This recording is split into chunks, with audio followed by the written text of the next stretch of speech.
Hər vaxtınız xeyir olsun yoldaşlar. Hər birinizi salamlayıram Aristotel Fəlsəfə Klubunda. Bu günləri bizim yeni mövsümümüzün sonuncu 20-ci mühazirəsidir və bu mühazirəmizin də mövzusunu daha aktual, daha maraqlı bir mövzu olaraq seçmişik. Yəni yekunlaşdırıcı mövzu kimi. Daha doğrusu əslində mövzunu biz yox, siz seçmisiniz.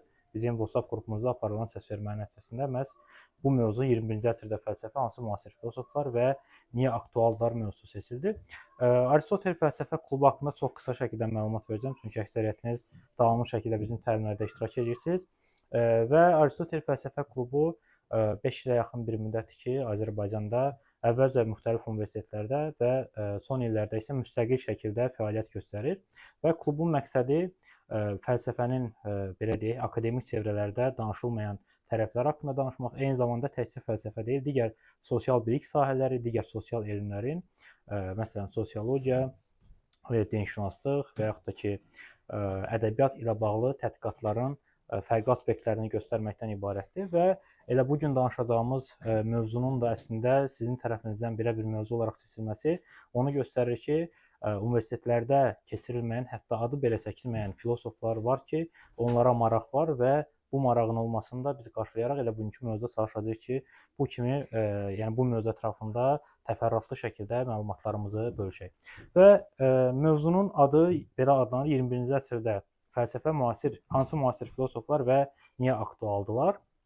Mövzunun adının bu cür seçilməsinin əsasında duran başlıca məqam odur ki, bugün belə bir iddia var: 21-ci əsrdə fəlsəfə artıq yoxdur, artıq aktuallığını, əhəmiyyətini qoruyub saxlamır. Yəni fəlsəfənin vaxtilə öyrəndiyi bütün predmetlər və eyni zamanda öyrəndiyi bütün problematika digər elmlərin daxilində onların bir növ tədqiqat sahəsi olaraq əriyib yoxa çıxıb və bu səbəbdən də belə demək mümkündürsə, fəlsəfənin aktuallığına ehtiyac yoxdur və digər tərəfdən fəlsəfənin təbii ki, Azərbaycan daxil olmaqla dünyanın bütün ölkələrində akademik şəkildə tədrisi mövcuddur və yaxud da hətta fəlsəfə ixtisası olmayan universitetlərdə belə təbii ki, fəlsəfə ixtisası olmasa belə fəlsəfə fənni keçirilir və eyni zamanda fəlsəfə kafedraları var. Fəlsəfə kafedralarında müəllimlər çalışırlar və onlar tələbələrə bu və digər fənlərin tədrisini həyata keçirirlər. Belə çıxır ki, yəni fakt olaraq fəlsəfə mövcuddur. Bəs onun böhranda olmasının səbəbləri nələrdir? Nəyə görə bu günləri fəlsəfə artıq belə deyək, antik Yunanıstanda olduğu qədər cəmiyyətin həyatında vacib bir yer tutmur və yaxud da ki, intibah dövründə olduğu qədər, yeni dövrdə olduğu qədər Marsik zamandakı kimi cəmiyyətin həyatına təsir göstərə bilmir. Bax, bu kimi məqamları biz bu günləri aydınlaşdırmağa çalışacağıq və dərhal fəlsəfənin böhranının səbəblərini müəyyənləşdirməyə çalışaq ki, bu böhranlar hardan qaynaqlanır və əslində biz 21-ci əsr fəlsəfəsi haqqında danışmaq üçün təbii ki, bir qədər daha bu fəlsəfənin köklərinin götürüldüyü yerə 20-ci əsrin fəlsəfəsinə nəzər salmalıyıq. Yəni əvvəlcə qısa şəkildə 20-ci əsr fəlsəfəsinin akademik çevrədə necə olması və niyə böhrana düşdüyü haqqında danışmalıyıq ki, ondan sonra 21-ci əsrin fəlsəfəsinə keçid alaq. Və maraqlıdır ki, 20-ci əsrə qədər fəlsəfənin akademikliyi bir neçə ölkə xaricində, demək olar ki, dünyada heç yerdə yox idi. Yəni universitetlərdə fəlsəfə demək olar ki, sırf fəlsəfə olaraq öyrənilmirdi. Yəni filosoflar dərslər verirdilər, amma bu dərslər əsasən təbiət elmləri ilə əlaqəli idi və sosial elmlərin universitetlərə, akademiyalara gəlməsi bu 19-cu əsrin sonlarından başlayır, amma bu 20-ci əsrin hadisəsi tam olaraq ki, dünyanın bir çox ölkələrində artıq fəlsəfi tədqiqatlar həm sosial problemləri, ontoloji problemləri, qnosioloji problemləri əhatə eləməyə başladı və 20-ci əsrin akademik fəlsəfəsində iki böyük istiqamət var. Bunlardan biri Marksizm deyil və iki böyük istiqamət hansılardır?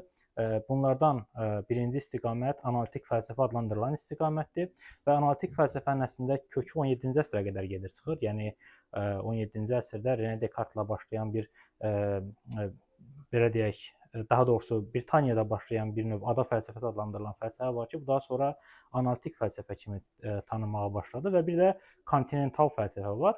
Amma 20-ci əsrdə bu fəlsəfə 17-ci əsrdəkindən fərqli olmağa başladı və kontinental fəlsəfə ilə analitik fəlsəfənin aralarında başlanan ixtilaf, fikir ayrılığı gətirdi ona çıxardı ki, bu gün əsasən Avropada, bu gün yox, daha doğrusu o 20-ci əsrdə Avropada akademik çevrələrdə kontinental fəlsəfə ilə məşğul olurdular. Yəni belə deyək, insan ontologiya ilə, varlıqla məşğul olurdular. Daha çox dünyanın yaranması kimi məsələlər, bir çox ontoloji problemlər, sonsuzluq məsələsi, kainatların variativliyi və digər kimi mövzulara toxunulurdu və bunun əvəzində isə Birləşmiş Ştatlarda, Kanadada və eyni zamanda Böyük Britaniyada əsasən məhz belə deyək, epistemoloji, yəni idrak ilə bağlı, şuur ilə bağlı tədqiqatlar aparılırdı və bu günlərdə əslində bu ənənə bu və ya digər dərəcədə saxlanılır. Yəni bu günləri biz belə deyə bilərik ki, müasir dövrdə fəlsəfənin böhranının səbəblərindən biri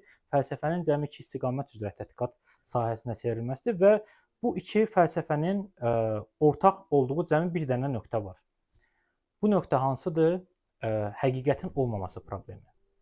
Yəni, müasir fəlsəfənin əsas iddiası bundan ibarətdir ki, hal-hazırda dünyadakı bütün bilikləri izah eləməyə imkan yaradan heç bir sistemli fəlsəfə mövcud deyil. Heç bir metanarrativ, yəni böyük bir ideologiya, böyük bir sistem mövcud deyil ki, bizə dünyada baş verən bütün bilikləri anlamaq, başa düşmək, təhlil etmək imkanı yaratsın. Və buna metanarrativlərin olmaması problemi də deyirlər və yaxud da həqiqətin olmaması problemi də deyirlər və iki fəlsəfənin arasındakı ortaq nöqtə birinci növbədə məhz budur. Və bundan başqa isə müasir 20-ci əsrin ikinci yarısından etibarən ideoloji bulanıqlıq yaranmağa başlayır və ideoloji bulanıqlıq gətirir buna çıxarır ki, Avropada və Avropadan sonra isə əvvəlcə Fransada, daha sonra isə Fransanın təsiri ilə bütövlükdə Qərbdə postmodernist fəlsəfə fəlsəfənin əsas istiqamətinə çevrilir. Amma postmodernist fəlsəfə nədir sualını hər hansısa bir postmodernist filosofa soruşsaz, buna konkret bir cavab almaq çox çətin olacaq. Çünki əslində birinci növbədə filosofların böyük əksəriyyəti özlərinə postmodernist filosoflar demirlər. İkinci növbədə isə bu filosofların hər biri, hətta postmodernist adlandıranlar belə özlərini buna verdikləri tərifdə bir-birlərindən əsaslı şəkildə, radikal şəkildə fərqlənirlər. Və burada da yenidən biz ideoloji bulanıqlığın rolunu fərqləndirə bilərik ki, postmodernist fəlsəfə yenidən həqiqətin itirilməsi məsələsinə toxunur. Yəni, postmodernist fəlsəfənin əsas iddialarından biri bundan ibarətdir ki, artıq heç bir dünyanı izah edən həqiqi ideya yoxdur. Ümumiyyətlə, bir sıra postmodernist filosoflar hətta həqiqət anlayışını çıxartmağa təklif edirlər. Əvəzində reallıq sözündən istifadəni təklif edirlər. Nəyə görə? Çünki həqiqət hər kəs üçün ümumidir.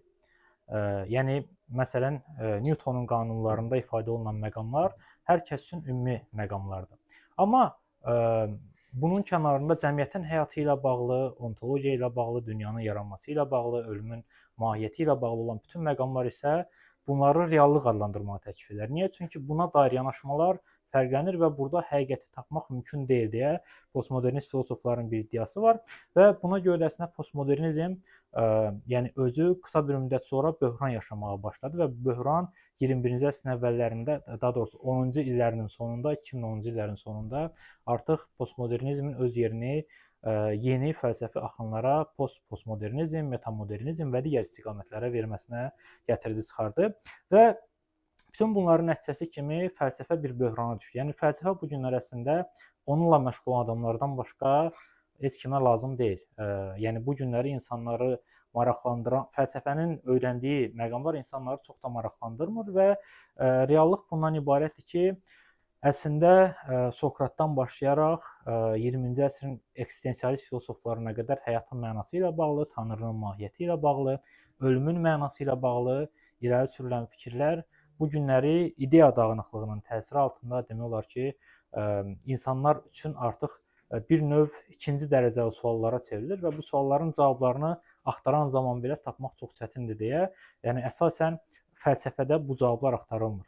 Yəni, hətta bəzən insanlar hansısa sualların cavablarını kinolarda, seriallarda, ən yaxşı halda sənədi filmlərdə tapırlar, ya bədii romanlarda tapırlar, amma bu sualların cavabları üçün fəlsəfəyə getdikcə daha az müraciət olunur. Yəni, fəlsəfə dərin bir böhran keçirir və bu böhranın əsas səbəbkarları içərisində təbii ki, müasir filosofları da fərqləndirmək olar. Bəs bu müasir filosoflar kimdir? Hal-hazırda 21-ci əsrdə hansı filosoflar var, ya da hansı filosoflar bu yaxınlara qədər yaşayırdılar, vəfat ediblər, amma onların tələbələri ya da onların idealları müasir fəlsəfənin ayrılmaz hissəsidir. Biz bu gün bunlar haqqında danışacağıq. Əslində belə deyək, universitet tədrisinin ayrılmaz pis tərəflərindən biri bundan ibarətdir ki, insan nəyisə öyrətmək üçün mütləq şəkildə onu öyrətmək üçün sistemləşdirməlidir və bu səbəbdən də biz həmişə çalışırıq ki, ətrafımızda gördüyümüz hər şeyi kateqoriyalara bölək ya da qruplaşdıraq. Əslində insan beyni ümumiyyətlə qruplaşdırma vasitəsilə dünyanı dərk eləyir, sistemləşdirmə vasitəsilə, kateqoriyalaşdırma vasitəsilə və bu səbəbdən də mən çalışmışam ki, müasir filosofların çox sayda istiqamətləri var. Təbii ki, onların hamısı haqqında danışmaq mümkün deyil. Hətta bəziləri, yəni bəzi istiqamətlər o qədər xırdadır ki, amma az sayda adamla təmsil olunurlar, amma onlar belə akademiyalarda öyrənilirlər. Ona görə bu xırda filosoflar ya da xırda istiqamətləri çalışmışam, belə deyək, toxunmayım ki, bu günləri əsas filosoflar haqqında, hamısı haqqında danışa bilək. Və birinci növbədə qruplaşmamızda təbii ki, yer alan filosoflar poststrukturalist filosoflardır və ya postmodernist ya da postmodernist adlandıra biləcəyimiz filosoflardır. Və bu filosofların içərisində təbii ki, ən məşhur olaraq, yəni 2020-ci illərin ən məşhur filosoflarından biri Jean-Luc Nancy-ni fərqləndirə bilərik və Jean-Luc Nancy əvvəlcə, yəni qısa şəkildə mənə elə gəlir ki, burada olan heç də hər kəs akademik fəlsəfə təhsilinə malik deyil. Ona görə qısa şəkildə poststrukturalizm nədir sualına cavab verməyə çalışaq. Kiminsə anlayışı var poststrukturalizm haqqında? Əslində burada fəlsəfə tələbələri də var, mənim də tələbələrim var, amma yəni bildiyimiz kimi Azərbaycanda təəssüf ki, qeyd etdiyim kimi, yəni biz bu klubu elə ona görə yaratmışıq ki, universitetlərdə keçirilməyən bir çox mövzular var və bu mövzulara universitet proqramlarında yer ayrılmır deyə biz bu məqamlara toxunacağıq. Poststrukturalizm haqqında danışmağa başlasaq, əslində post sözü nə mənanı daşıyır, sonra mənasını daşıyır. Yəni poststrukturalizm strukturalizmdən sonra deməkdir hərfi mənada. Strukturalizm isə 20-ci əsrin ilk yarısının sonlarında ya da ortalarında belə deyə bilərik, Fransada ortaya çıxan bir istiqamətdir. Ferdinand de Saussure adı bəlkə filosoflara yox, amma lingvistlərə də tanışdır. Yəni müasir lingvistikanın, dilçiliyin ən önəmli adlarından biridir Ferdinand de Saussure və o dilə struktur kimi baxmağı təklif edirdi. Yəni bildirirdi ki, dilin strukturu insanların onu necə başa düşməyini və insanların o dili necə anlamağını müəyyənləşdirir və onun bu strukturalist yanaşmasını sosial filosoflar mənimsədilər və onlar bunu cəmiyyətə tətbiq eləməyə başladılar ki, cəmiyyət də strukturdur, bir növ bir strukturdur və bu cəmiyyəti başa düşmək üçün biz onu təşkil edən hissələrə, strukturlara nəzər salmalıyıq. Və yalnız bu formada cəmiyyəti başa düşmək, eyni zamanda dəyişdirmək mümkün ola bilər. Və poststrukturalistlərdən sonra isə poststrukturalistlər onların bir sıra əsaslı müddəalarını sual altına aldılar və sual altına alınan anlayışlardan biri də elə cəmiyyətin özünün nə olması idi. Və Jean-Luc Nancy bu istiqamətin 21-ci əsrdəki yəqin ən böyük nümayəndəsi desək, yanılmış olmarıq. Və Jean-Luc Nancy'nin əsas anlayışı kütlə anlayışıdır. Azərbaycan dilinə yəni belə tərcümə edə bilərik, təəssüf ki. Və əslində elə kütlə sözünü biz negativ məzmunlu, negativ emotiv bir məna ilə başa düşürük ki, yəni kütlə deyəndə adətən biz bunu küt sözü ilə əlaqələndiririk ki, yəni kütlə hər hansı məqsədi, niyyəti olmayan ümumi insan toplumudur ya da çoxluğudur və Jean-Luc Nancy bildirir ki, müasir dövrdə cəmiyyətlər kütlələşirlər, yəni insan çoxluqları məzmunsuz birlik formasına çevrilir və əslində bu birliyin içərisində hansısa bir strukturları tapmaq get-gedə çətinləşir. Çünki insanlar qloballaşan dünyada, yəni məsələn Azərbaycan cəmiyyətində yaşayan bir insan belə deyək, Amerika dəyərlərinin, mədəniyyətinin təsiri altında ola bilər. Əgər o evdən çölə çıxmırsa və bütün gün evdə məsələn YouTube-da, Facebook-da, Instagram-da və s.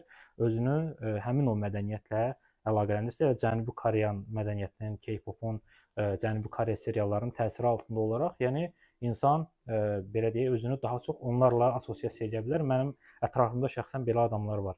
Və Jean-Luc Nancy yəni bildirir ki, bu mənada insanları 21-ci əsrdə cəmiyyət olaraq xarakterizə edən zaman biz bu cəmiyyətin əsas forması kimi kütlə anlayışı haqqında danışmalıyıq və onun kütlə anlayışına qatdığı məna dediyim kimi bir qayda olaraq bunda əksini tapır ki, yəni biz bu insanlarla nəyisə dəyişə bilməyəcəyik. Yəni bu insanların nəyisə dəyişməsi mümkün deyil. Çünki insanlar birlikdə varlar. Yəni biz hamımız birlikdə varıq. Burjuaziya, proletariat, Azərbaycanlı, yəni Azərbaycan türkləri, talışlar, ləzgilər, avarlar və s. və bizim üçün bu identifikasiyaların hamısı mənasını itirir.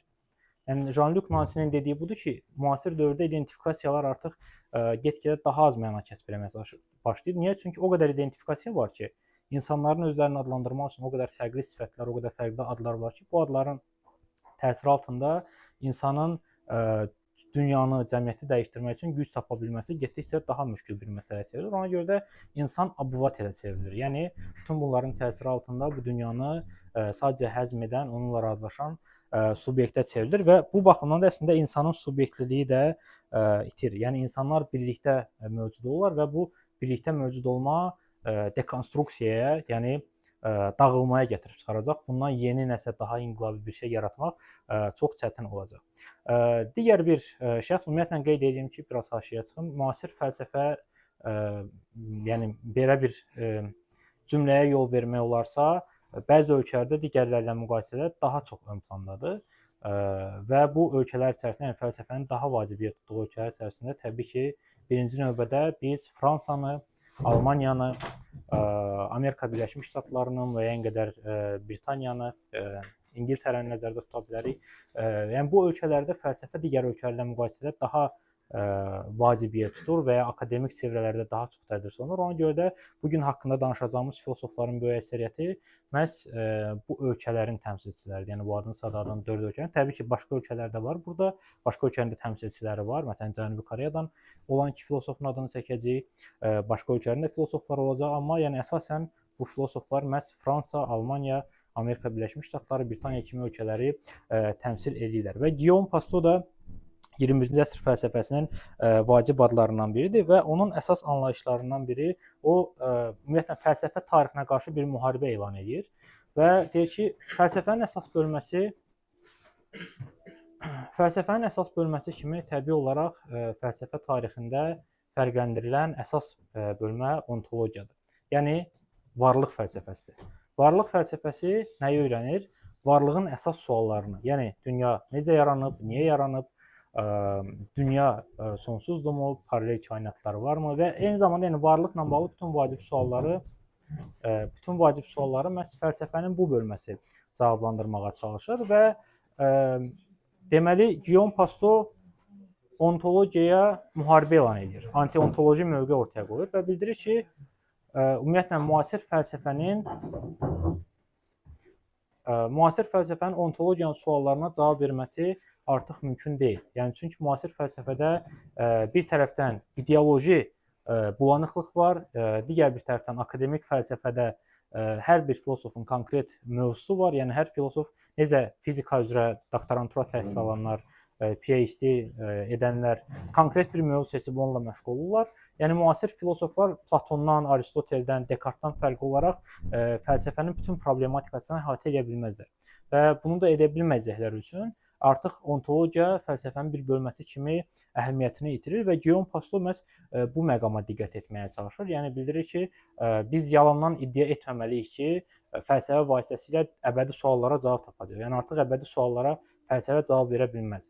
Yəni filosoflar əbədi suallarla məşğul olmur. Filosof da fizik kimi, kimyaçı kimi, coğrafiya müəllimi kimi ya da başqa hansısa şəxslər kimi konkret predmeti var və onun tədqiqat sahəsi var və bu tədqiqat sahəsi ilə məşğul olur. Onun yəni bu tədqiqat sahəsi xaricində məşğul olduğu digər məqamlar onun üçün önəmli deyil. Yəni filosoflar bu günləri artıq filosof deyirlər. Onlar akademik çevrələrdə fəaliyyət göstərən elm adamlarıdır və yaxud da ki, müəllimdirlər.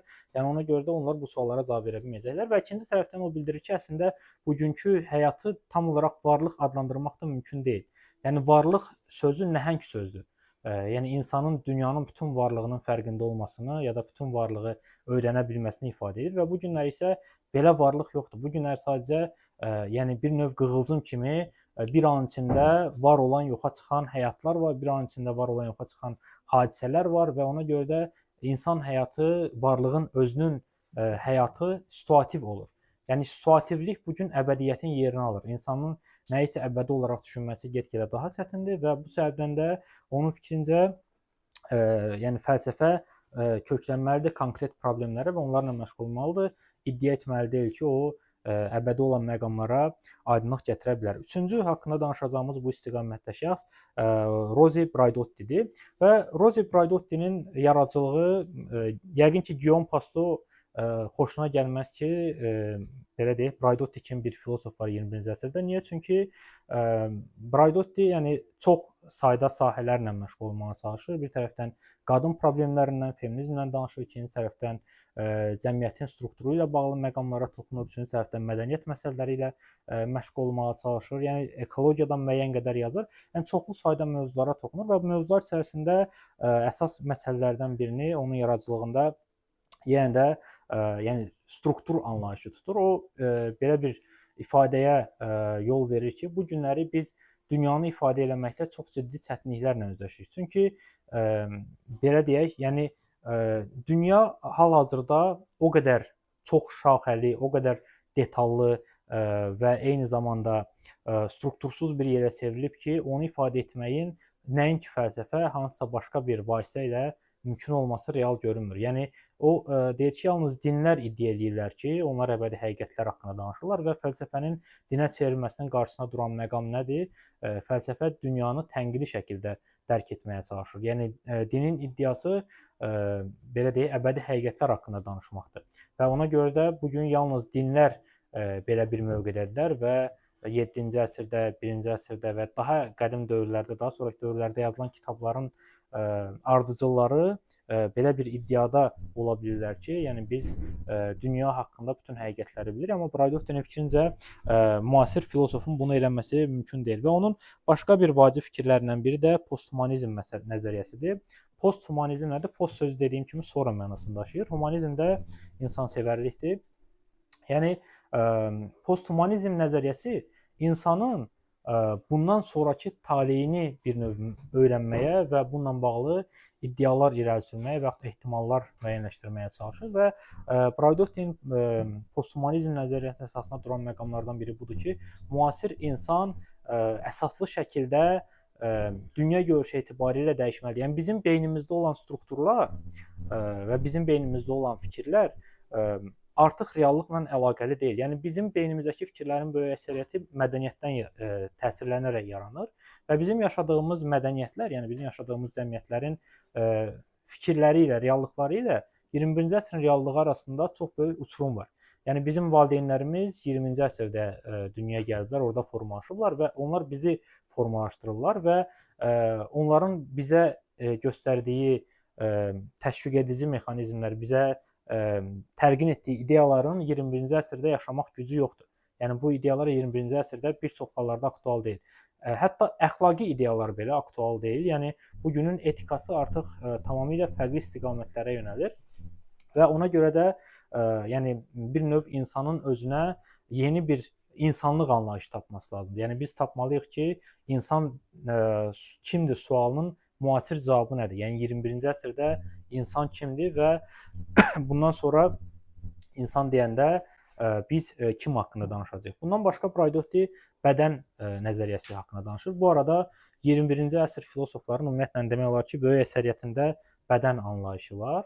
Yəni insan bədəni mən söhbət gedir və insan bədəni ilə bağlı çoxlu spekulyattiv fikirlər var. Yəni qadın və kişi bədəni arasındakı fərqlərdən danışılır, bədənə siyasi bir məna qatılır və yaxud da ki, bədənin belə deyək, bioloji mahiyyətinin önəmli olmaması kimi fikirlər yaratır. Yəni bədən müasir fəlsəfənin əsas predmetlərindən biridir və Braydotti də bədən anlayışına toxunur. Əslində fəlsəfənin və ya digər sosial elmlərin bədən haqqında danışması başqa bir müasir filosofla, Judith Butlerlə bağlıdır. Bir qədər sonra onun haqqında danışacağıq.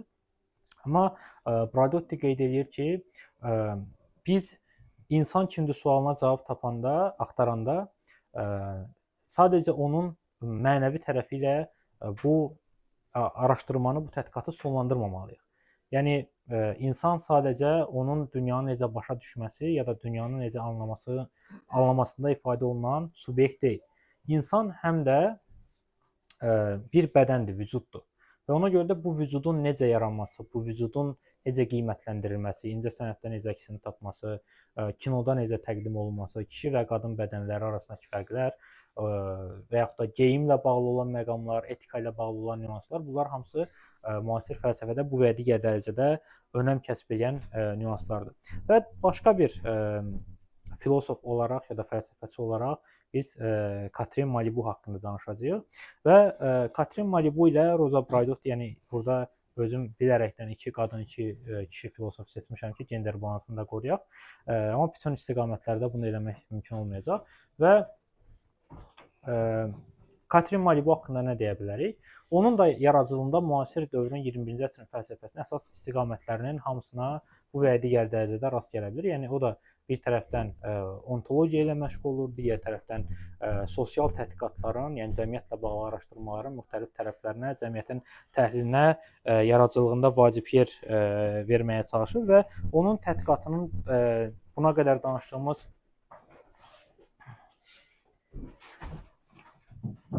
danışdığımız filosoflardan fərqlənən başqa bir istiqaməti isə neyrofəlsəfədir.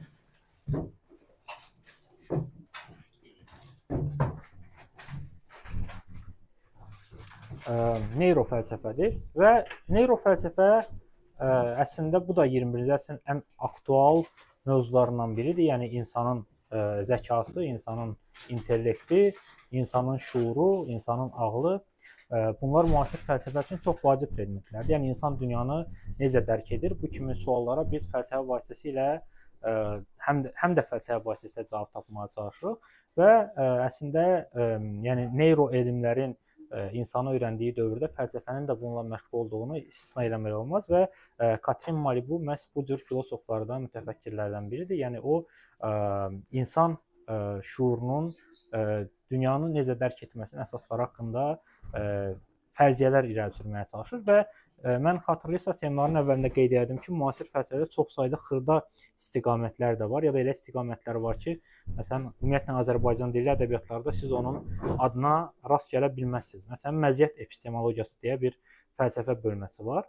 Əslində bu bölməni Azərbaycan dilinə tərcümə etmək çox çətindir, amma mənə elə gəlir ki, yəni bu mənim tərcümümdür, amma öz xoşuma da gəlmir. Məziyyət qnosiologiyası. Bu nədir? Biz dünyanı dərk edəndə nəyin düzgün ya da nəyin səhv olduğuna qərar verən zaman beynimiz hansı prinsipləri rəhbər tutur. Yəni məsələn biz bilirik ki, yaxşı və pis nədir, amma yaxşı və pisin necə olduğunu beynimiz necə dərk edir? Ya da ədalətin bərpa olunduğunu beynimiz necə başa düşə bilir? Və yaxud da ki, xeyrin zəfər çaldığını anlayanda bizim beynimizdə yəni müəyyən bir həzzin yaşanması nəyə görə baş verir? Yəni biz nəyə görə anlayışları bu cür kateqoriyalaşdırırıq, mənalandırırıq və Katrin Malibu hansısa mənada yəni bu istiqamətin nümayəndəsi adlandırıla bilər. Yəni bir tərəfdən onun neyrofəlsəfəsi şuurun strukturlarını öyrənir ki, yəni şuur hansı strukturlardan tərkib hissələrindən ibarətdir və bunlar bizə dünyanı başa düşən zaman, dünyanı anlayan zaman necə təsir göstərirlər. Biz bunların təsiri altında dünyanı necə dərk edirik, anlayırıq və ikinci tərəfdən də o yəni məhz cəmiyyətdə mövcud olan qəliblərdən, düşüncə qəliblərindən danışır və təbii ki, bu qəliblər istənilən halda həm də dillə bağlıdır. Yəni bizim hansı dildə danışmağımız böyük ölçüdə bizim dünyanı dərk etməyimizə bu və digər dərəcədə təsir göstərir. Çünki dil dünyada, yəni cəmiyyətdə yaşayan insanların müəyyən bir tarixi, mədəni əlaqələrini göstərir. Məsələn, məşhur ifadə var, yəqin ki, eşitmisiniz. Məsələn, ərəb dilində dəvə ilə bağlı çoxlu sayda sözlər var. Niyə? Çünki ərəblərin cəmiyyətində tarixən dəvələr vacib yer tutur və ona görə də iki hürgücü dəvəni ifadə etmək üçün bir cür söz yaradıblar, hamilə vəziyyətdə olan dəvəni ifadə etmək üçün başqa cür söz yaradıblar, uzanan dəvəni, yolda olan dəvəni və s. ifadə etmək üçün başqa sözlər yaradıblar. Əvəzində isə şimal xalqlarının dillərində, məsələn, eskimolarda və s. qarla bağlı çoxlu sayda sözlərin olduğu vurğulanır. Amma yəni əslində Katrin Malibu bir tərəfdən dilin vacibliyindən danışır, digər tərəfdən isə deyir ki, dilin əhəmiyyətini çox təhrif edir. Yəni sanki dil ən vacib məsələdir bizim düşüncəmizə təsir edir. Amma bu düşüncəni də tənqid edir. Niyə tənqid edir? Çünki deyir ki, əslində bizim yaşadığımız cəmiyyətin reallığı, yəni müasir reallığı daha çox indi mövcud olanlarla bağlıdır. 7-ci əsrdə, 5-ci əsrdə mövcud olan babalarımızın, ulu əcdadlarımızın dəyərləri ilə yox. Yəni biz onlarla əlaqəli deyilik. Biz yaşadığımız dünya ilə əlaqəliyik. Ona görə də bu dünyanın strukturları, yəni burada mövcud olan mentalitet yönümlü düşüncələr və yaxud da ki, əxlaqi düşüncələr və yaxud iqtisadi təfəkkür, bunlar hamısı təsir göstərir ki, biz dünyanı bu və ya digər dərəcədə başa düşməyə çalışaq və ona görə də o bildirir ki, müasir insan məsələn öz valideynlərindən fərqli olaraq, babalarından, nənələrindən fərqli olaraq daha plastikdir, daha reflektivdir. Yəni biz daha rahat şəkildə dünyaya uyğunlaşa bilirik, amma bizim valideynlərimiz ya da bizdən əvvəlki nəsillər bunu edə bilmirlər. Nəyə görə edə bilmirlər? Çünki onların dövründə dünyanın inkişaf sürəti bu qədər deyildi. Yəni bizim dövrümüzdə reallıq daha sürətlə dəyişir. Məsələn, tutaq ki, süni intellekti götürək ki, 5 il bundan öncə bizim həyatımızda süni intellekt nə dərəcədə yer tuturdu? Yəqin ki, bu anlayışın özünü bəlkə eşitmişdi, eşitməmişdi, amma bu günləri insanların böyük əksəriyyəti onun alətləri vasitəsilə öz işlərini aşırırlar, həyatlarını rahatlaşdırırlar. Bəzi insanlar işlərini itirirlər süni intellekt səbəbilə. Bəzi insanlar isə heç bir yazı bacarığı olmadan süni intellektlə şeirlər, romanlar yazırlar ya da elmi əsərlər yazırlar. Yəni bu günləri dünya daha sürətlə dəyişir və bu dəyişikliklər bizim dövrümüzdə baş verir deyə biz bunları daha rahat şəkildə həzm edə bilirik və onlara uyğunlaşırıq, adaptasiya ola bilirik. Yəni daha elastik, yəni daha plastikik. Yəni sanki plastilin kimi özümüzü yoğura bilirik, özümüzü dəyişdirə bilirik. Amma bizim valideynlərimiz və onlardan daha öncəki nəsil, yəni bunu edə bilmirdi. Yəni bu da cəmiyyətin strukturları ilə bağlı olan bir məsələdir. Biz yəni mən burada postmodernist fəlsəfənin nümayəndələrinə o qədər də geniş yer verməmişəm. Qısa şəkildə onların hamısını ümumiləşdirmək çətin olsa da belə bir anlayış irəli sürüm ki, postmodern fəlsəfə əgər postmodern fəlsəfə iddia edirdisə ki, belə deyək, yəni artıq ümumi həqiqət anlayışı itib, postmodern dövrünün əsas anlayışı post-həqiqət anlayışıdır, post-truth. Yəni bu anlayış onu ifadə edir ki, hazırda həqiqət ilə yalan arasında fərqi müəyyənləşdirmək demək olar ki, mümkün deyil. Niyə? Çünki biz kimin danışdığına diqqət etməliyik. Yəni bir insanın dediyi bir fikir başqa bir insan tərəfindən deyiləndə yalan ola bilər. Yəni artıq elə bir dövrə gəlib çatmışıq ki, hətta reallıq belə aktuallığını bu və digər dərəcədə itirir. Yəni hər şey subyektlə bağlıdır. Dediyim kimi bir insanın dediyi şey həmin insanın dilində həqiqətsə, digər insanın dilində bu yalana çevrilir. Məsələn, adətən siyasətdə biz bunu bu cür müşahidə edə bilirik və postmodern fəlsəfəsi mədəniyyətə, yəni demək olar ki, yalnız mədəniyyətlə məşğul olur və siyasəti də bir növ mədəniyyətin bir tərkib hissəsi kimi nəzərdən keçirir və bu səbəbdən də yəni postmodern fəlsəfəsinə yəqin ki, ayrıca bir seminar həsr etməyə ehtiyacı var. Çünki orada çox qarışıq filosoflar var və onların iddiaları bir-birindən ümumiyyətlə bəzən kəsişmir, amma postmodern anlayışın özü də əslində yəni olmayan bir anlayışdır. Çünki onun çoxlu istiqamətləri var və hansısa bir çətirin altına yığmaq üçün sadəcə bu sözdən istifadə edir, amma bu söz də doğru söz deyil. İkinci haqqında danışacağımız istiqamət analitik fəlsəfədir və eyni zamanda etikadır. Analitik fəlsəfə dediyimiz kimi 20-ci əsrdə akademik fəlsəfənin əsas istiqamətlərindən biridir və analitik fəlsəfənin məşğul olduğu başlıca ideyalar belə deyək, epistemologiya ilə, yəni şuurla bağlı olan anlayışlardır və eyni zamanda bunun təsiri altında və eyni zamanda ondan müstəqil şəkildə formalaşan bir etika nəzəriyyəsi var. Əslində analitik fəlsəfə ilə etika klassik fəlsəfədə, yəni 18-ci əsrin fəlsəfəsində, antik fəlsəfədə bir-biri ilə çox da əlaqəli deyil. Amma müasir fəlsəfə etikanı məhz analitik fəlsəfə ilə birlikdə öyrənməyə bizi təşviq edir. Nəyə görə? Çünki yəni epistemologiya nədir? Bizim dünyanı necə dərk etdiyimiz, bizim dünyanı necə anlamağımız və əxlaq isə böyük ölçüdə məhz şuur ilə bağlıdır. Yəni belə deyək, şuur ilə əxlaq bir-birindən ayrılmazdır, bir-biri ilə sintezdədir, vəhdətdədir və müasir filosoflar məhz bunu öyrənməyə çalışırlar. Və burada bizim haqqında danışacağımız birinci şəxs Charles Taylor'dır. Onun adını əslində Azərbaycan universitetlərində oxuyan hər kəs bu və digər dərəcədə eşidib, multikulturalizm dərsində. Sadəcə ola bilər ki, adını xatırlamırsınız. Amma yəni multikulturalizm dərsində bir neçə dəfə onun adından tamamilə doğrudur. Onun adı bir neçə dəfə keçir və Charles Taylor multikulturalizm nəzəriyyəsinin ən önəmli nümayəndələrindən biridir və təbii ki, yoldaşın doğru olaraq qeyd etdiyi kimi liberal nəzəriyyənin nümayəndəsidir və onun multikultural nəzəriyyəsinin əsasına duran məqam nədən ibarətdir? Multikulturalizm nə olduğunu xatırlamamız lazımdır burada daha öncə təbii ki. Bu, müxtəlif mədəniyyətlər və onların daşıyıcılarının eyni cəmiyyətdə, elə az öncəki bənzətmə desə, yəni bir çətirin altında bir-biri ilə vəhdətdə yaşaya biləcəyini ehtiva edən bir yanaşmadır və Charles Taylor hesab edir ki, yəni biraz öncə haqqında danışdığımız filosofların bir hissəsi kimi o da belə düşünür ki, əslində insanın özünü sosial konstrukt kimi hiss etməsi müasir dövrdə getdikcə çətinləşir. Yəni nə mənada? Biz hər birimiz özümüzü dünyanın hamısından fərqli, hamıdan ayrı olan, tək olan, tənha olan bir insan kimi düşünürük. Yəni bizim fikrimizcə biz unikalıq və biz təkrar olunmazıq. Digər bütün insanların isə böyük hissəsi eyni cür düşünür, yəni eyni qəlblərdən istifadə edirlər. Yalnız biz unikalıq və bu düşüncənin yaranması nədən qaynaqlanır? Təbii ki, bu düşüncə əslində Charles Taylorun göstərdiyi səbəblərlə yox, tamam başqa səbəblərlə bağlıdır. İrəlidə danışacağıq bu barədə, amma Taylorun başlıca fikri bundan ibarətdir ki, biz müasir dövrdə identiklik problemi ilə üz-üzəyik.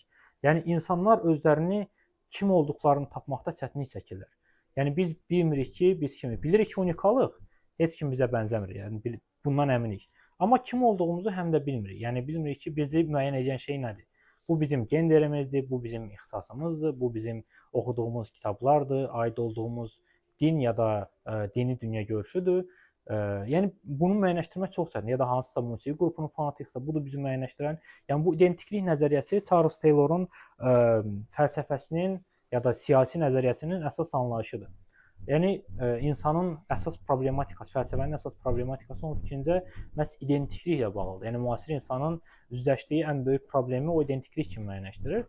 Amma bunun səbəbləri haqqında geniş şəkildə danışmır. Yəni bunu bir liberal nəzəriyyəçi kimi təbii olaraq yalnız insanların özü ilə əlaqələndirir. Yəni insanların öz təfəkkürü necə?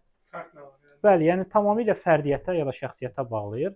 Yəni bəzən bioloji məqamlarla, bəzən sosial məqamlarla əlaqələndirir və Charles Taylorun yəni multikulturalizm nəzəriyyəsi də buradan qaynaqlanır ki, insanlar tamamilə fərqli, unikal şəxsiyyətlər olduqlarına görə onların bir arada hər kəsin bir-birinə dözümlü şəkildə yaşaması labüddür. Çünki artıq 21-ci əsrdə yəni insanlar özlərini hansısa millətlərlə, dinlərlə və s.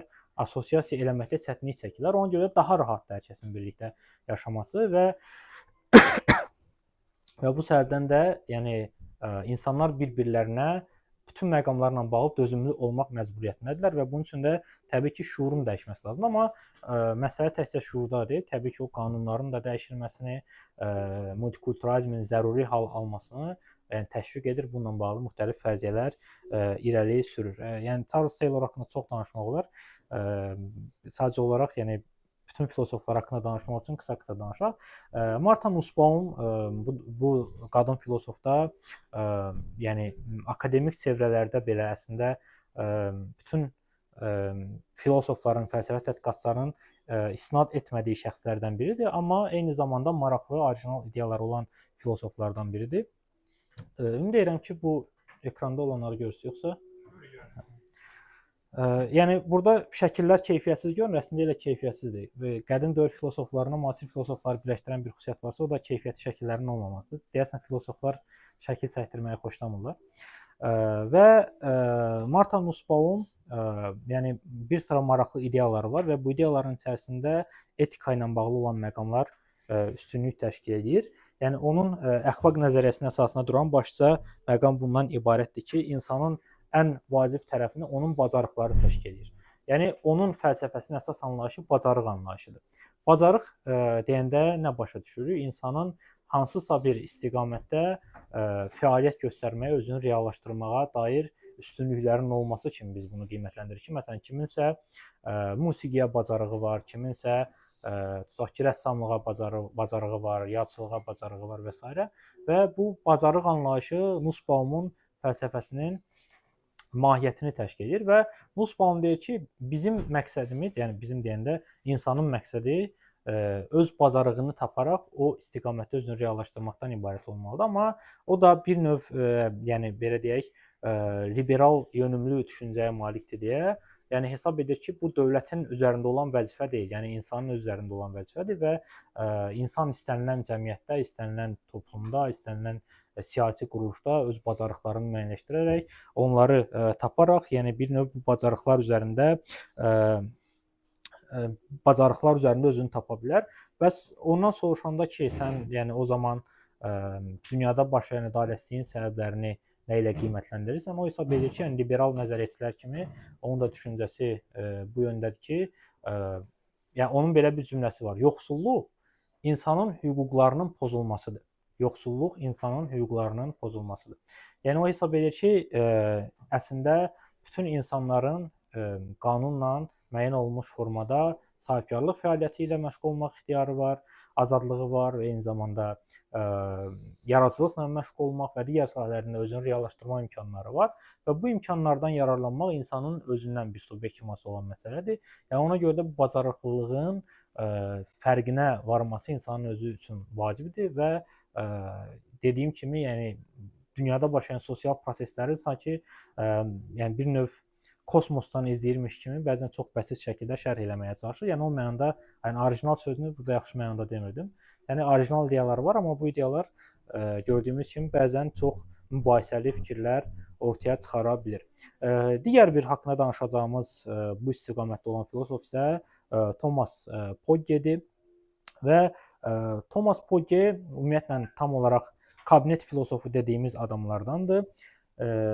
Yəni ümumiyyətlə müasir filosofların böyük əksəriyyəti kabinet filosoflarıdır. Yəni universitetlərdə dərs deyən və bunun kənarında praktik fəaliyyətlə məşğul olmayan. Baxmayaraq ki, bu gün danışdığımız şəxslərdən bir hissəsinin müəllimləri Fransa böyük inqilabında, daha doğrusu üzr istəyirəm, 1968-ci ilin Fransa inqilabında küçələrə çıxaraq etiraz edən şəxslərdir. Və bu mənada yəni maraqlıdır ki, yəni bu filosoflar maksimum etirazı hansısa bir əsər üzərindən edirlər və bir növ siyasətlə, praktika ilə, reallıqla əlaqələri bununla məhdudlaşır və Thomas Pogge dediyim kimi tam olaraq bu mənada kabinet nəzəriyyəsidir və onun ideyalarında da bu özünü göstərir. Onun başlıca ideyası qlobal ədalət anlayışıdır. Qlobal ədalət anlayışı nədə ifadə olunur? Yəni o hesab edir ki, bütün dünyanı əhatə edən bir ədalət mahiyyəti olmalıdır. Yəni yəqin Immanuel Kantı xatırlayırsınız. Kantın da təxminən belə bir ideyası var idi ki, yəni bütün insanları birləşdirən bir əxlaq konsepsiyası, əxlaq nəzəriyyəsi olmalıdır və bu nəzəriyyənin üzərindən biz ümumiləşdirici bir yəni moralist nəzəriyyə, moralist dünya yaratmalı. Yəni dinlərin yerini həmin bu əxlaq nəzəriyyəsi əvəzləməlidir və Kantın yəni dediyi fikir bundan ibarət idi ki, hər bir insanın davranışının maksiması bütün digər insanlar üçün maksimuma çevrilməlidir. Bunu sadə dillə tərcümə etsək, yəni hər birimiz bir-birimizə qarşı elə davranmalıyıq. Daha doğrusu biz bir insan olaraq başqalarına elə davranmalıyıq ki, onlardan da özümüzə qarşı bu davranışı görək. Yəni çox sadə şəkildə, əslində tam belə deyil, amma çox sadə bəsitləşdirsək belə deyə bilərik. Yəni biz əgər başqalarına qarşı pislik ediriksə, o zaman bu bizim özümüzə də dönəcək. Məsələnin ən məşhur nümunəsi nədir bunun? Əgər sizin dostunuz kimisə öldürübsə ya da oğurluq edibsə, gəlib sizin evinizdə gizlənirsə, polis gəlib onu axtaran zaman nə edərsiniz? Onu satarsınız? Yox. Amma Kanta görə bunu eləmək lazım. Niyə? Çünki səhərçi başqasının da dostu gəlib bizə zərər vuranda onun da dostu onu gizləyəcək. Yəni bir növ ümumiləşmiş əxlaq nəzəriyyəsinin yaranması üçün bu vacibdir və əslində yəni Pogge Kantçı deyil, sadəcə onun qlobal ədalət anlayışı təxminən belə bir yəni xülya üzərində qurulur və yəni qlobal ədalətin yaranması üçün təbii ki, siyasət haqqında danışmaq lazımdır, amma Pogge siyasətdən başqa hər şeydən danışır. Yəni bildirir ki, mədəniyyət vasitəsilə biz bu günləri ədalət anlayışını tətbiq etməliyik. Yəni o da liberal olduğu üçün təbii ki, yəni onun əsas anlayışı bundan ibarətdir ki, insanlara universitetlərdə kinolarla, bədii əsərlərlə, şeirlərlə və s. bu ədalət anlayışı aşılanmalıdır və bunun nəticəsində insanın şuurunda yəni bir növ ədalət anlayışının ortaya çıxması mümkün olacaq və qlobal dünyada yaşadığımıza görə, yəni məsələn tutaq ki, Oppenheimer filmi çıxır və bütün dünya bunu izləyir və bunun nəticəsində məsələn bu cür filmlər vasitəsilə insanların şuurunu dəyişdirmək, onları ədalətə gətirmək mümkündür və Pogginin, yəni maksimum radikal anlayışı bundan qaynaqlanır və gördüyümüz kimi bizə heç bir maraqlı, orijinal ideya əslində təqdim etmir. Və başqa bir fransız filosof Philip Petitdir. Philip Petit sadəcə filosof deyil, həm də publisistdir. Yəni əslində onu məşhur edən məsələ, istiqamət məhz onun publisistik fəaliyyətidir. Çox maraqlı dili var. Bəzi məqalələri ingilis və rus dillərində tərcümə olunub, yəni tapıb oxumaq olar, fransız dilində yazır. Və onun əsas anlayışlar, yəni o buna qədər danışdığımız filosofların çoxundan fərqli olaraq liberal deyil, respublikaçıdır və əslində buna qədər danışdığımız filosofların çoxunun liberal olması ilə təəssürat yarada bilər ki, sanki müasir filosoflar ancaq liberal olar, amma yox, əslində hal-hazırda yaşayan filosofların əsas hissəsinin gəldiyi qənaət budur ki, artıq liberalizm özünü bir nəzəriyyə olaraq həm iqtisadi mənada, həm siyasi, həm fəlsəfi mənada yəni sona çatdırıb artıq oradan yeni nəsə tapmaq mümkün deyil və əksinə bunun əvəzinə millətçilik, milliyyətçilik kimi ideyalar yeni formalarda özünü göstərirlər və Philip Petit əslində respublikaçıdır və o deyir ki, yəni mən başa düşürəm liberalizm böhrandadır və liberalizm böhranının çıxış nöqtəsi olaraq isə milliyyətçilik olmalı deyil. Yəni o əgər liberalizm böhrandadırsa onun yerinə millətçilik gəlməli deyil. Sadəcə olaraq o təəccüblənir ki, necə olur millətçiliyin yeni formaları ortaya çıxır. Məsələn, bir türk milliyyətçisi ilə bir rus milliyyətçisi bir-birlərini dəstəkləyə bilirlər ki, yəni hər dövlətdə milliyyətçilik qalib gəlsə, nəticədə hər iki dövlətdə vəziyyət yaxşı olacaq. Yəni milliyyətçilik yeni formalar alır, yeni məzmunlar alır və Philip Petit bu cür yeni belə deyək, ideoloji bulanıqlıqların ortaya çıxmasını həm də fəlsəfənin böhranı ilə əlaqələndirir və bildirir ki, yəni fəlsəfənin böhranının başlıca səbəblərindən biri onun reallıqla əlaqəsini itirməsidir və liberal nəzəriyyə onsuz da reallıqla bir əlaqəyə malik deyildi, amma bunun əvəzində yəni milliyyətçilik də reallıqla əlaqəli olan 21-ci əsrin də aktuallığını qoruyan bir nəzəriyyə deyil və onun digər filosoflardan fərqli olaraq siyasi filosof olduğunu hardasa deyə bilərik. Philip Petin belə bir iddiası var ki, cəmiyyətdə mövcud olan hər şey bu və ya digər dərəcədə hakimiyyətdən asılıdır. Yəni konkret bir cəmiyyətdə mövcud olan hər şey. Çünki məsələn bu cəmiyyət istəsə interneti bağlayar, biz yalnız Azərbaycan mədəniyyəti ilə məhdudlaşdıra bilərik və yaxud da sərhədləri bağlaya bilər və yaxud da qiymətləri dəyişə bilər və yaxud vergi siyasətini dəyişə bilər və yaxud da təhsil siyasətini dəyişə bilər və nəticədə yəni bizim bütün şuurumuz və yaxud da bizdən sonrakı nəsillərin şuurları bunun təsiri altında formalaşacaq və yaxud da əlifbanı dəyişə bilər. Biz buna qədər yazılan kitab ya da bizdən sonrakı nəsillər bizim yazdığımız kitabları oxuya bilməzlər. Yəni bir növ Philip Petin fikrincə hakimiyyət hər şeyi mənir, amma bəzi şeylər var ki, onlar hakimiyyətin fövqündə olan məsələlərdir. Bu isə yəni xalqın yazılmamış yaddaşıdır ya da insanların yazılmamış yaddaşıdır və o bildirir ki, yalnız bu yazılmamış yaddaş, yəni bir növ mübarizənin əsas belə deyək, getdiyi kontekst olaraq, getdiyi müstəvi olaraq fərqləndirilə bilər və həmin o xalq yaddaşı ya da xalqın razılaşdırılmamış birliyi, şuuru yalnız bu bizim müasir dövrdə hakimiyyətə qarşı çıxara biləcəyimiz bir şeydir. Ona görə də yəni insanlar etiraz ruhunu bir növ o istiqamətə yönəltməlidirlər. Bax gör yazır o. Keçək üçüncü haqqında danışacağımız istiqamətə. Burada da yəni yenə ad şərtidir. Eksistensializm və ya varlıq fəlsəfəsi. Eksistensializm 20-ci əsrin yəqin ki 2-3 əsas istiqamətindən biridir fəlsəfədə və təsadüfi deyil ki, bu günləri 20-ci əsrin ən məşhur filosofları haqqında danışanda mütləq şəkildə Albert Camus, mütləq şəkildə Jean-Paul Sartre, Martin Heideggerin adları yada düşür. Yəni bunlar eksistensializm fəlsəfəsinin 20-ci əsrdəki əsas nümayəndələridir. Yalnız onlar yox, amma yəni ilk növbədə bu filosofların adları yada düşür və onların hər birini bu və digər dərəcədə tərifləmək, fərqləndirmək müasir insanların, belə deyək, ədəbiyyatla maraqlanan insanların, fəlsəfə ilə maraqlanan insanların yol verdiyi cəhətlərdən biridir.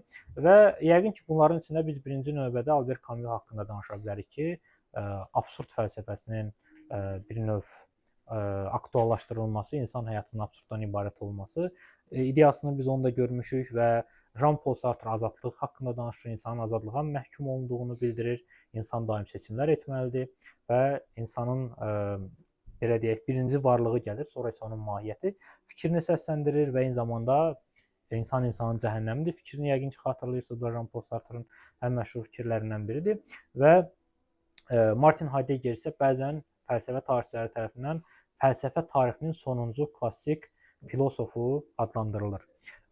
Yəni bu filosoflar yazdığı şeylər müasir eksistensialistlər üçün heç bir önəm kəsb eləmir. Yəni buna gəlmək istəyirəm ki, baxmayaraq ona görə də elə yəqin 21-ci əsrdə eksistensializm əsas fəlsəfi cərəyanlardan biri kimi yada ümumiyyətlə düşmür. Çünki onun nümayəndəsi kimi fərqləndirə biləcəyimiz şəxslər tamamilə başqa problemlərdən yazırlar və necə ki 20-ci əsrin eksistensialist filosofları özlərinə eksistensialist demirdilər, yalnız Sartre özünə eksistensialist deyirdi onların məşhurlarının içərisində. Eynilə 21-ci əsrdə də eksistensializmin problematikasına daxil olan mövzular haqqında yazan şəxslər özlərini eksistensialist adlandırmırlar. Eksistensializm qısa şəkildə xatırladım. Bizim keçən mövsüməsində eksistensializmlə bağlı ayrıca mühazirəmiz olmuşdu, geniş şəkildə danışmışdıq ki, bu 19-cu əsrdə ortaya çıxan Soren Kierkegaard tərəfindən anlayışı gətirilən bir istiqamətdir və eksistensializm deyir ki, insan dünyada özünün varlığını, özünün mənasını dərk edə bilən yeganə varlıqdır. Və bu stoldan, bu ekrandan, paltarlarımızdan, kitablardan fərqli olaraq biz özümüzü anlaya bilirik. Yəni bizdən başqa heç kim, hətta heyvanlar belə özlərini dərk etmək xüsusiyyətinə malik deyirlər, refleks etmək qabiliyyətinə malik deyirlər. Yalnız biz həyatımıza məna verə bilərik və exist, yəni mövcud olmaq sözü ingilis dilindən yəqin bilirsiniz. Yəni bu mənanı ifadə edir və eksistensialistlər məhz insan mövcudluğunun problematikası ilə məşğullar. Bəs müasir insanın varlığının əsas problemləri nələrdir? Müasir eksistensialist adlandıra biləcəyimiz şəxslər bu mövzulardan yazırlar. Bernard Stiegler bunlardan biridir və o da universitet müəllimidir təbii ki. Onun çox sayəsində tələbələri var ki, onlar da yəni eksistensializm yönümlü və tələbələrindən biri haqqında bir qədər sonra danışacağıq. Bernard Stieglerin yaradıcılığında vacib yer tutan anlayışlardan biri ekologiyadır. O deyir ki, müasir insan təbiətlə əlaqəsini böyük ölçüdə sanki bir tərəfdən itirir, o bir tərəfdən də süni şəkildə təbiətlə əlaqədə olmağa çalışır və onun belə bir anlayışı var. O deyir ki, insanlar qəddar, yəni özlərinə qarşı xoşməramlı olmaq üçün, yəni bir növ başqaları təbiəti çirkləndirəndə, zərər vuranda bunu tənqid edirlər.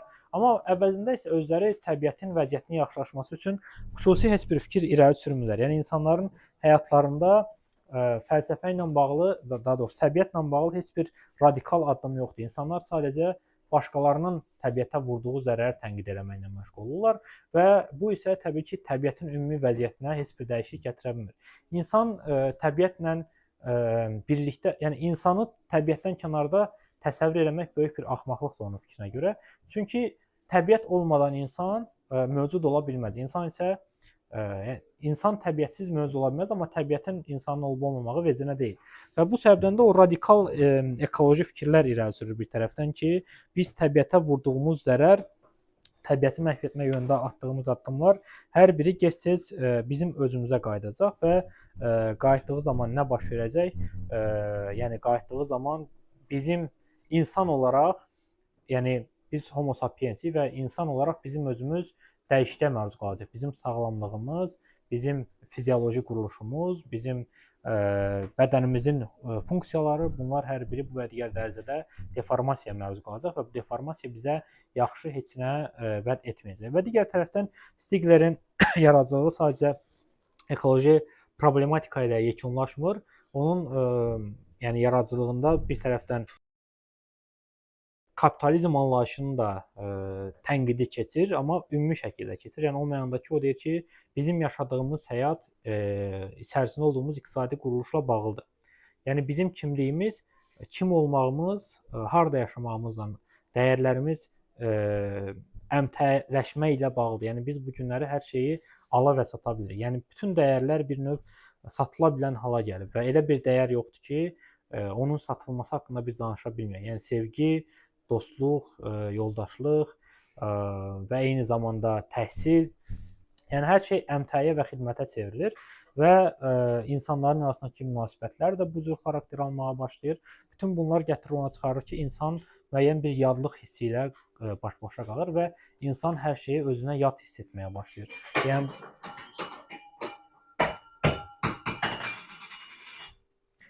insan hər şeyi özünə yad hiss etməyə başlayır və bu yadlaşmanın təsiri nəticəsində də biz bir tərəfdən tənhayıq, ona görə ki, heç kim bizi tam şəkildə bizim istədiyimiz kimi başa düşə bilməz.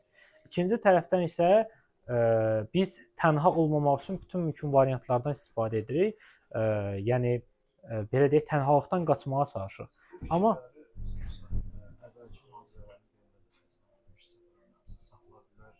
əlbəttə. Yəni bu orijinal fikirlər deyil, belə kapitalizmlə qaynaqlanan fikirlərdir. Əlbəttə. Yəni Stigler yetərincə Azərbaycanda məşhur olması da müasir fəlsəfədə vacib fiqurlardan biridir. Yəni onun belə deyək, eksistensialist sayılması ilə bununla bağlı. Çünki insanın varlığı ilə bağlı danışır. İnsanın sevgi anlayışı haqqında danışır, dəyərlər anlayışı haqqında danışır və bunları bir növ, yəni 20-ci əsrin fransız eksistensialistləri kimi insanın sosial varlığı ilə əlaqələndirməyə çalışır və bu səbəbdən də yəni onu bu və ya digər dərəcədə aktual hesab edirlər, ona istinadlar edirlər. Və indi danışacağım filosof Agilles Mbembe bu əslində yəni adını internetdə yazsaz çox az sayda mənbə tapa biləcəyiniz bir filosofdur. Yəni onun məqalələri demək olar ki, yalnız pullu şəkildə internetdə var. Sadəcə bir neçə açıq mənbədə olan məqalələri var, amma onun məşhurluğunun səbəbi mənə elə gəlir ki, birinci növbədə Afrika qitəsini təmsil etməsi ilə bağlıdır. Çünki yəni belə deyək, liberal bərabərliyin gətirdiyi müsbət ya da mənfi tərəflərdən biri budur ki, bəzən o qədər də fəlsəfə, ədəbiyyat ənənəsi olmayan ölkələrin müəyyən nümayəndələri ön plana çıxma imkanı qazanırlar və Mbembe də bunların sayəsində belə deyək, tanınan bir filosofdur. Amma Mbembe'nin fəlsəfədə yaratdığı yeni bir istiqamət var, nekro fəlsəfə. Yəni ölüm fəlsəfəsi belə demək mümkünsə, buyurun. Yəni sırf Mbembe'nin yaratdığı nekro fəlsəfədir. Nekropolitiks daha geniş anlayışdır. Yəni bu siyasətlə də əlaqədə, amma Mbembe'nin yaratdığının adı nekro fəlsəfə gedir. Yəni sırf fəlsəfəçi kimi bir filosof kimi onu yaradıb və əslində düz deyirsiniz ki, bu tamamilə siyasətlə bağlı olan bir məqamdır. Yəni o deyir ki, ölüm bu günləri heç bir müstəqilliyə malik deyil. Yəni insan öz ölümü üzərində belə hakim deyil. İnsanın hətta ölümü belə ya da dövlətin kimi öldürəcəyi belə bu tamamilə siyasi bir aktdır və digər tərəfdən isə ölümün daşıdığı mahiyyətə fərqinə varanda, yəni bunun eksistensialist tərəfi nədir deyə sual verə bilərsiniz ki, ölümün daşıdığı siyasi, fəlsəfi, sosial məna təbii ki, bu və ya digər dərəcədə müasir siyasi, sosial dəyərlərin təsirinə məruz qalır və cəmiyyətdən cəmiyyətə dəyişir. Məsələn, tutaq ki, hər hansısa bir insan ölümündən sonra öz bədənini tibbə vermək istəsə, məsələn, tutaq ki, tibb universitetinin xəstəxanasına vermək istəyir ki, tələbələr onun üzərində eksperimentlər aparsınlar, bəlkə hansısa yeni xəstəlikləri öyrənsinlər. Amma onun, məsələn, Azərbaycanda bunu edən insana yəqin ki, cəmiyyətin böyük əksəriyyəti bir gülüş subyekti kimi yanaşar ki, yəni niyə meydinin başına belə oyunlar açmaq istəyirsən, ya da nəyə görə belə bir addım atmasın, ya da onun valideynləri yəqin ki, bunlara razı olmaz. Və məsələn biz öldürük, ateistik ya da nə bilim qeyri-müsəlman bir dəyərin daşıyıcısıyıq və istəyirik ki, bizi yəni daşıdığımız dəyərlərə uyğun olaraq yəni ölümümüzdən sonra meydimiz də davransınlar, amma yəni belə deyək, bilirik ki, ümumi qayda nədən ibarətdir? Quran oxunacaq və təbii ki, İslam dəyərləri əsasında dəfn prosesi həyata keçiriləcək. Amma bundan başqa başqa problemlərdən biri bundan ibarətdir ki, yəni ümumiyyətlə dövlət insanın həyatı üzərində, yəni ölümü üzərində hakimiyyətə malikdir. Yəni dövlət edam əgər varsa dövlətdə qərar verə bilər ki, kimi edam etmək olar, kimi edam etmək olmaz. Məsələn, bu günləri Azərbaycanda sosial şəbəkələrdə insanların böyük əksəriyyəti düşünürlər ki, zorlama cinayətini törədən insanları öldürmək lazımdır, öldürmək olar. Çünki onlar yəni ən yol verilməz aktlardan birinə imza atıblar. Başqa bir insanın vücudunu yəni zorakı şəkildə mənimsəyiblər və bu fikrin, yəni məsələn Azərbaycan cəmiyyəti üçün çox problematik bir fikirdir. Çünki əgər zorlamanı törədən şəxs ölüm cəzasına məruz qalacaqsa, onda o şəxs üçün daha maraqlı olar ki, o öz qurbanını da öldürsün ki, izi itirməyə çalışsın. Yəni belə deyək, ölümün özünün necə olması haqqında ya da kim üçün nəzərdə tutulması haqqında cəmiyyətdəki digər insanların həyatlarına istənilən formada təsir göstərir. Yəni insan yaşayan zaman artıq ölüm haqqında düşünmək məcburiyyətinə qalır ki, məsələn mən öləcəm, mənim bədənim necə olacaq ya da mən öləndən sonra mənim ölüm aktım mahiyyəti etibarilə mənim övladlarıma, məndən vərəsələrimə və s. necə təsir göstərəcək? Və yaxud da ki, ölümümdən sonra mənim haqqımda nə danışılacaq? Yəni ölümün özü həyatın necə olmasını müəyyənləşdirir. Və yəni bu mənada ölümün mahiyyəti həyatın mahiyyətinə təsir göstərir. Yəni sadəcə siyasi müstəvidə yox, mədəni müstəvidə də, sosial müstəvidə də, dəyərlər müstəvisində də. Yəni bu mənada Mbembe yəni sadəcə Afrikalı olması ilə yox, yəni həm də ölüm haqqında belə danışdığına, əslində ölüm haqqında fəlsəfədə çox filosoflar danışıblar. Amma yəni Mbembenin maraqlı ideyaları var və məqalələrini yəni oxumaq olar ki, bu ideyalarla daha yaxından tanış olaq. Və Bianca Wittmann da yəni çox müasir filosofdur. Yaşı da elə çox deyil. Şəkildən də, yəni şəkil yeni şəkildir. Elə çox şəkil yoxdur əslində internetdə. Yəni özünün çox şəkli yoxdur ümumiyyətlə. Bayaq dediyim kimi şəkil çəkdirməyi xoşlamır deyəsən və çox maraqlı ideyaları var və bu ideyalar tam şəkildə eksistensialist fəlsəfə ilə bu və digər dərəcədə səsləşir. Onun fəlsəfəsinin əsas anlayışları nələrdir? Bizə depressiya ilə əlaqələndirən, assosiasiya edən anlayışlar. Kədər, qəhər, böhran, intihar kimi anlayışlar haqqında danışır və əslində bildirir ki, insanlar müasir dövrdə bir növ bunlar haqqında danışmamağa çalışırlar. Və yaxud da kimsə bunlar haqqında danışırlarsa, həmin insana dərhal biz nəyi tövsiyə edirik? Psixoloq yanına get. Yəni bir növ artıq neqativ cəmiyyətin gözündə insanın xoş olmayan, gülməyən üzü, onun depressiv halı tamamilə belə deyək, yəni neqativ məzmun daşımağa başlayır və insana dərhal bundan xilas olmalı olduğu yönündə iddia irəli sürülür ki, yəni sən bunları kənara atmalısan, sən bunlardan xilas olmalısan. Bunun üçün yəni içki iç, ya psixoloqa get, ya hansısa digər formalar yoxla, əylənməyə çalış. Yəni insanın öz halbuki fəlsəfə tarixində bir çox filosof var. Məhz bu ilk baxışda neqativ görünən ideyaların təsiri altında həyatlarında onlara yer verdiyi üçün böyük təkcə filosoflar yox, eyni zamanda alimlər, mütəfəkkirlər məhz bu ideyaların təsiri altında böyük əsərlər yaradıblar, böyük kəşflər ediblər. Bəlkə də hansısa yazıçıların həmin bu böhranı, depressiyası olmasaydı biz bu gün bir çox böyük romanlardan, böyük bədii əsərlərdən məhrum ola bilərdik. Yəni bu mənada Wittmann bunu vurğulamağa çalışır ki, bu anlayışlarla necə işləmək lazımdır sualına cavab tapmaq lazımdır. Yəni bunlardan qaçmaq heç də yaxşı çıxış yolu deyil. Əslində yəni müasir psixologiyada aparıcı istiqamətlərin bir çoxu, məsələn, dialektik davranış psixologiyası kimi sahələr insana nəyi öyrədirlər? İnsan kədəri ilə birlikdə, depressiyası ilə birlikdə yaşamağı bacarmalıdır. Yəni biz depressiyadan qaçmağa çalışmaqla depressiyadan xilas olmayacağıq ya da hansısa preparatlarla, dərman vasitələri ilə depressiyadan, traurdan, böhrandan arınmayacağıq. Yəni yeganə bunun düzgün çıxış yolu həmin o hisslərlə birlikdə tam ölçüdə həyat yaşamağa çalışmaqdır. Yəni insan istədiyi bir yaşamağa dəyər həyat yaşamaq üçün heç də bunlardan xilas olmalı deyil, bunlarla birlikdə yaşamalıdır. Sadəcə sual var ki, nəyə görə müasir insanın həyatında həmin bu hisslər, kədər, böhran, eyni zamanda depressiya, intihar meylləri və s. bu qədər çoxdur. Bax bu suallara Wittmann cavab verəndə idealizmə varır. Yəni bunu bir növ daha çox insanın sistematik dünya görüşünün olmaması ilə əlaqələndirir. Bu da ola bilsin ki, onun ya gənc yaşından ya da kabinet filosofu olmasından qaynaqlanır. Bunu artıq mən deyə bilməyəcəm. Və haqqında geniş danışa biləcəyimiz, amma geniş danışsaq gərək bütün mühazirəni həsr eləyək deyə danışa bilməyəcəyimiz filosoflardan biri az öncə də adını çəkdiyim Judith Butler. Judith Butler sadəcə filosof demək düzgün deyil əslində.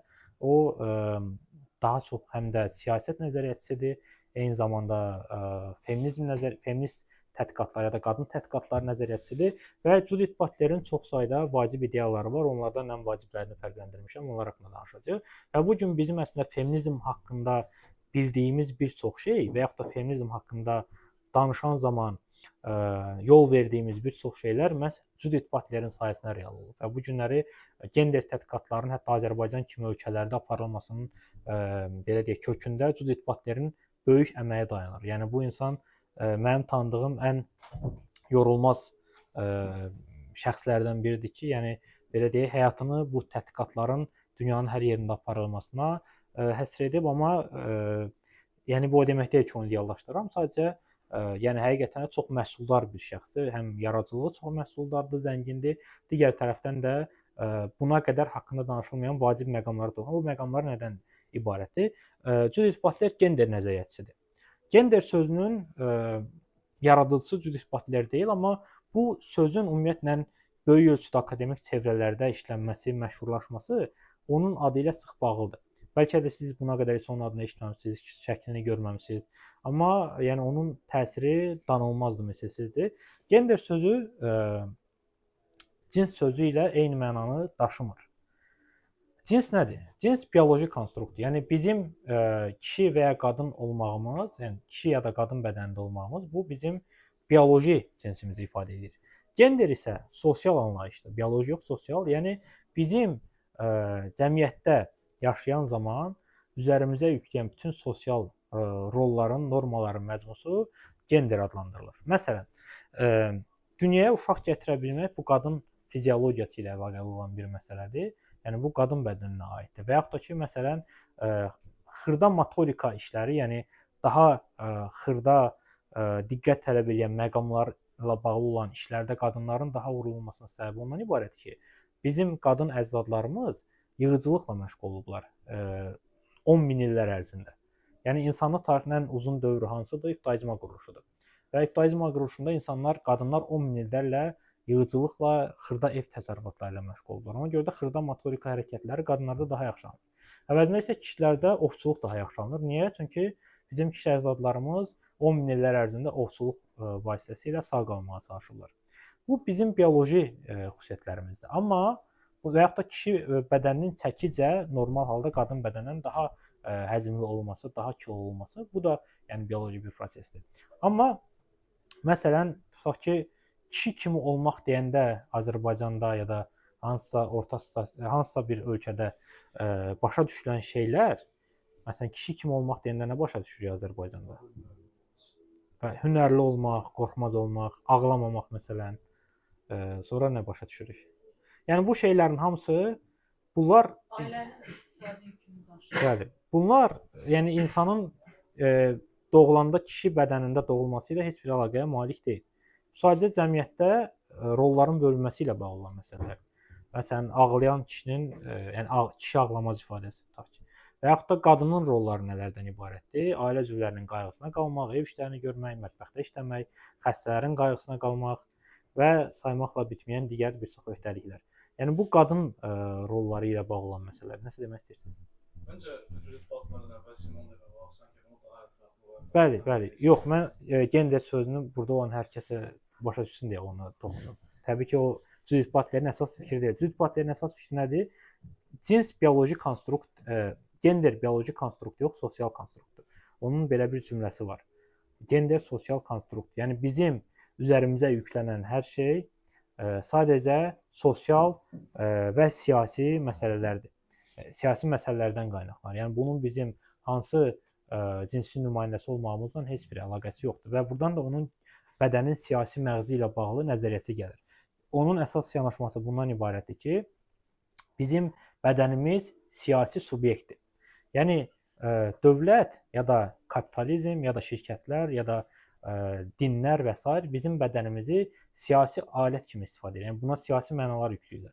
Məsələn, tutaq ki, İslam dinində, xristianlıqda ya ortodoksal yəhudilikdə qadının və kişinin necə geyinməsi ilə bağlı məqamlar var və bu məqamlar yəni bu günləri belə deyək, tayrantlıq mövzusunda müzakirə və mübahisə mövzusudur ki, qadın və kişi necə geyinməlidir və yaxud da qadın necə geyinəndə əxlaqsız olur, kişi necə geyinəndə əxlaqsız olur ya da kişi ümumiyyətlə necə geyinsə əxlaqsız ola bilərmi?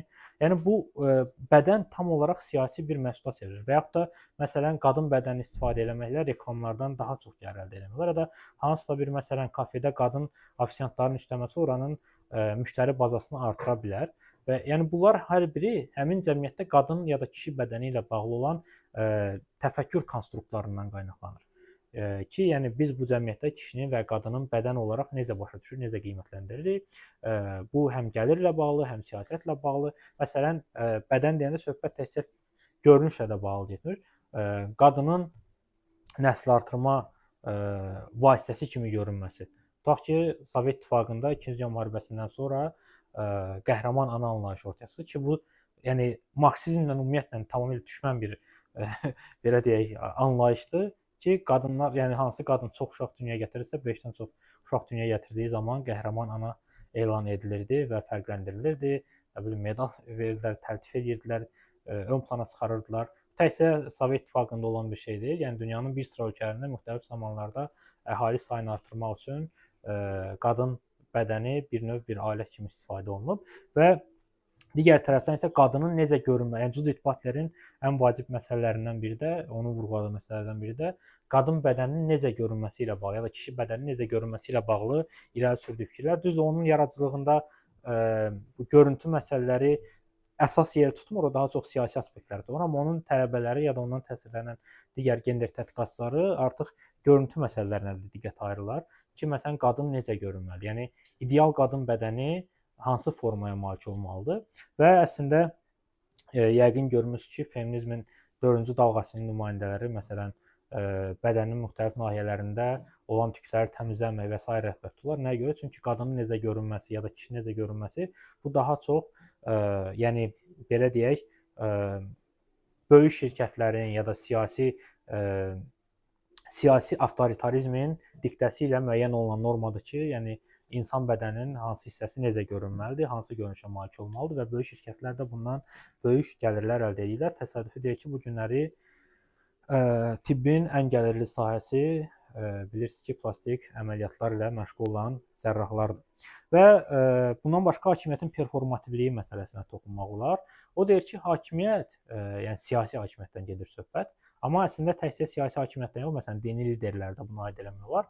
Onlar bir növ yəni müəyyən performativlər vasitəsilə, məsələn, qanunlar və yaxud da ki, digər vasitələrlə, kütləvi informasiya vasitələri ilə, dini normalarla və s.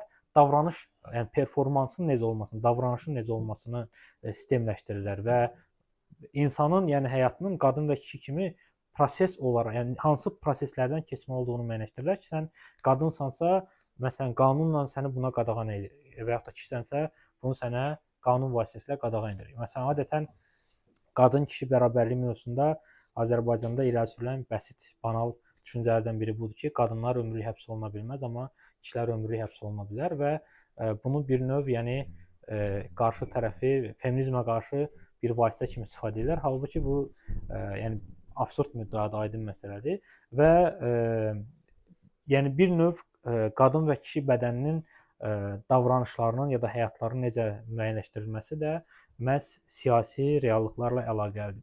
Və nəhayət mənalı həyat anlayışına gəlib çatdırıq. Dırnaq arasında yazılıb gördüyünüz kimi. Bu nə deməkdir? Yəni insanın hansı həyatı yaşaması və ona hansı mənanı verməsi bu günləri böyük ölçüdə insanın özündən asılı deyil. Yəni insana yüklənən məna var ki, bu məna tələb edir ki, insan həyatını ondan gözlənilən normalara uyğun şəkildə yaşasın. Və bu normalar hansılardır? Hər bir cəmiyyətdə bu normalar bir-birindən fərqlənir. Yəni insan bu normalara riayət etməlidir və əslində o qədər çox insanın genderdən asılı olaraq ondan gözləntilər var ki, bunların təsiri altında insan öz həyatına müstəqil məna seçməkdə çətinlik çəkir və ona görə də adətən kənardan diktə olunan həyata məna vermə formalarından təsirlənərək biz həyatımızı yaşayırıq. Yəni Judith Butler haqqında ayrıca yəqin ki, seminar vermək olar, çünki çox məsələlərə toxuna bilmədik, ya toxunduqlarımızı üstdən toxunduq. Amma yəni həm müasir gender tədqiqatlarının bir növ anası demək olar ona, digər tərəfdən də yəni dediyim kimi hal-hazırda biz burada gender məsələlərindən danışırıqsa ya da normal mövqeyimiz varsa bu mövzuda, bunda böyük ehtimalla cüzi partiyalarında danılmaz bir rolu mövcuddur. Və ekologiya, texnika, yeni subyektlər fəlsəfəsi haqqında danışaq bir qədər də və yaxud da buna antroposin fəlsəfəsi də deyirlər. Yəni insan yönümlü, daha doğrusu insan haqqında danışan fəlsəfə və burada haqqında danışacağımız filosoflar bir qədər fərqli seçilib.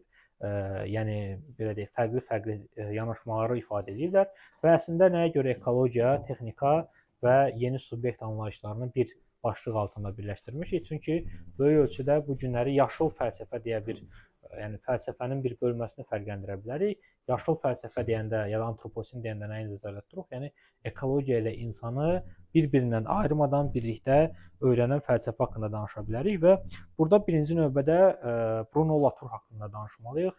Yəqin ki, bu istiqamətin ən məşhur nümayəndəsi Bruno Latour desək yanılmarıq.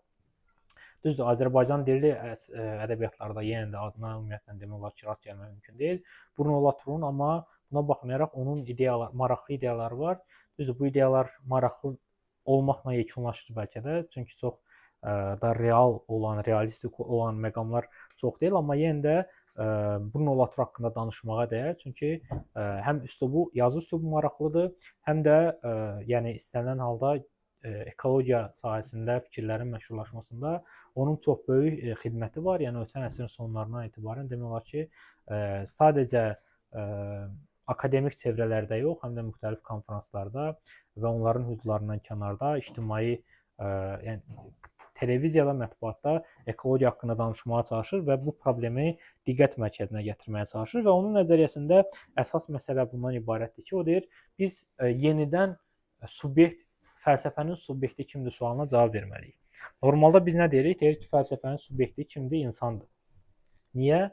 Çünki dərk edə bilən yeganə şəxs dünyada insandır deyirik. Yəni çox bəsit şəkildə cavab versək və Bruno Latour bunu sual altına qoyur. Deyir ki, biz bu günləri planetin özünü, yerin özünü bir subyekt olaraq qiymətləndirməliyik. O antik Yunanlarda məşhur olan Geia anlayışını daxil edir, yəni yer anlayışını daxil edir ki, deyir, yəni müasir fəlsəfənin subyektlərindən biri də Geia olmalıdır, yer olmalıdır. Çünki biz hər birimiz yəni bizim malik olduğumuz düşüncələrin hamısı hal-hazırda təbiətin mahiyyətindən qaynaqlanır. Yəni təbiətdən kənarda insan mövcud ola bilməz və insan təbiətlə birlikdə yaşamır. O təbiətin özüdür həm də. Yəni insanın necə görünməsi, necə olması, yəni Homo sapiensin necə olması bu təbiətin inkişafının nəticəsidir. Yəni təbiətin özünü subyekt olaraq nəzərdən keçirməmək mümkün deyil. Və ona görə də o qeyd edir ki, yəni təbiət düşünüldüyü qədər asan, bəsit bir predmet olaraq nəzərdən keçirilməməlidir.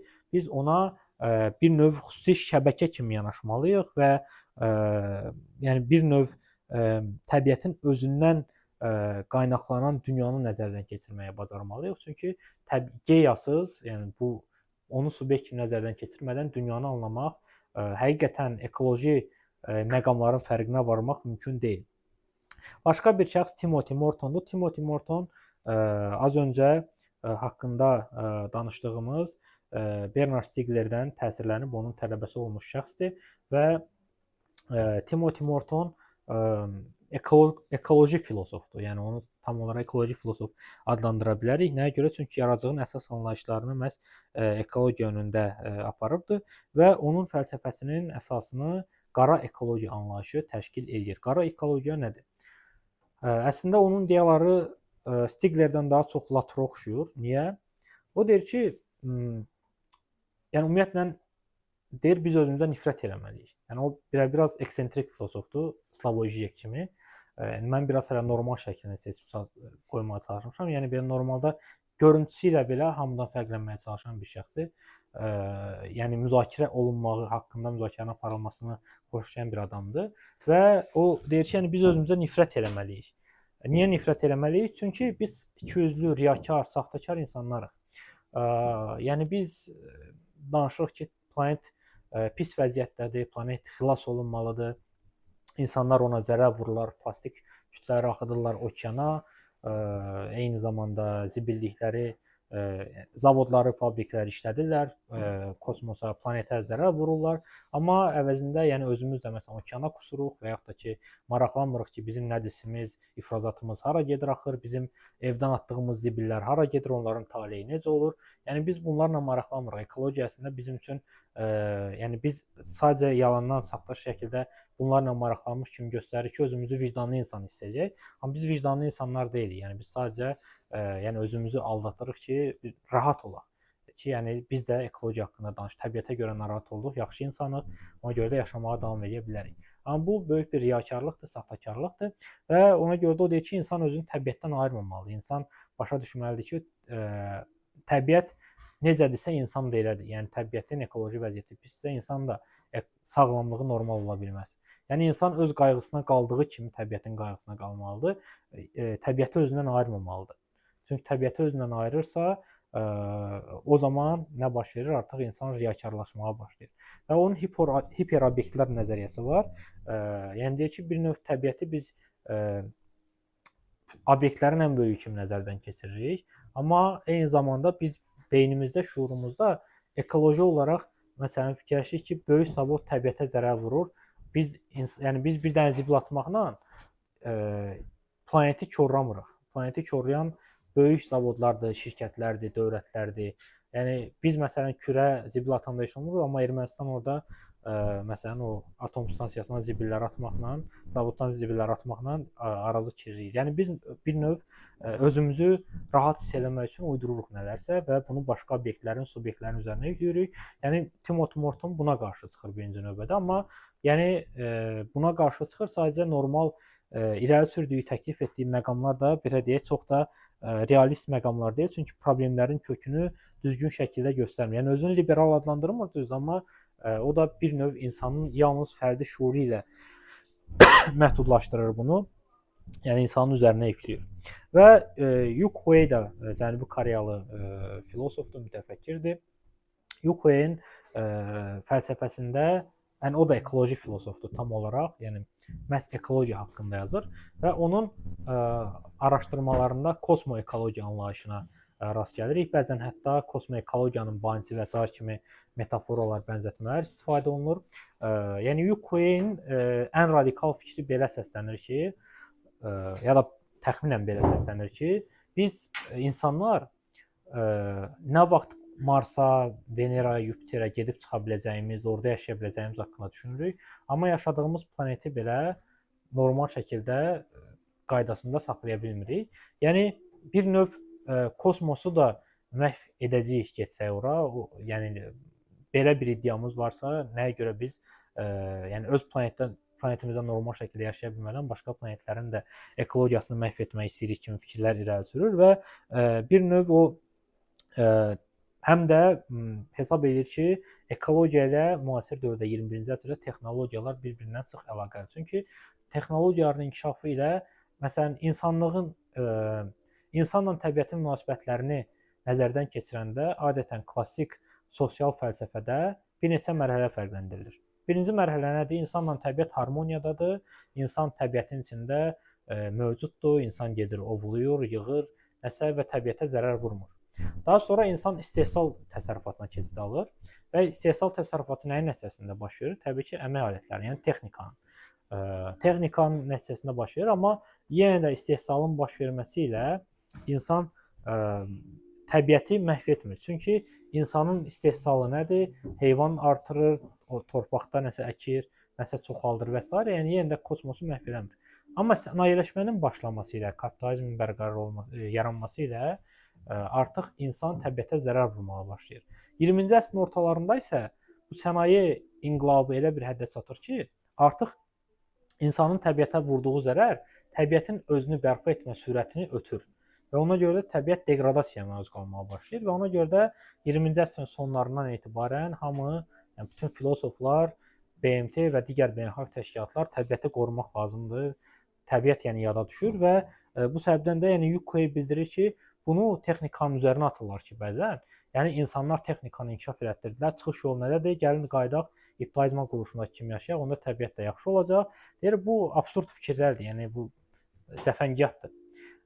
Belə olmalı deyil. Yəni o bildirir ki, sadəcə bu texnologiyadan necə istifadə olunması haqqında danışmaq lazımdır və texnologiyanı kimin hansı maraqları üçün və necə istifadə etməsini nəzərdən keçirmək lazımdır. Yəni hansısa insanlar sadəcə olaraq texnika əllərində var deyə, texnologiyaya sahiblər deyə planeti məhv edə bilməzlər. Yəni bu böyük subyektlər tərəfindən, dövlətlər, böyük şirkətlər tərəfindən həyata keçirilən bir məsələdir. Yəni yalnız böyük şirkətlər ya da böyük gəlir üçün təbiətə ciddi zərər vurula bilər. Bir nəfər nə qədər, yəni tutaq ki, neynəsə də, yəni bir insan maksimum təbiətə nə qədər zərər vura bilər? Ən zərərverici texnologiyaya malik olsa belə. Yəni bu səbəbdən də UQA hesab edir ki, problemin səbəbləri haqqında düşünmək lazımdır. Sadəcə nəticələrinə köklənmək lazım deyil və bu da onu əslində buna qədər danışdığımız filosoflardan müsbət mənada fərqləndirir, amma onun da belə qəribə fikirləri az deyil. Və Sandro Mezzadra haqqında danışaq.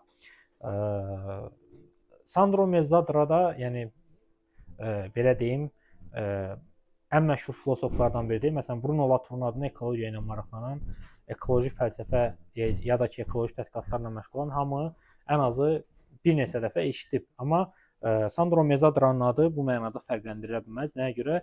Çünki o daha çox ekologiya fərqli mənada, fərqli müstəvidə yanaşmağın tərəfdarıdır.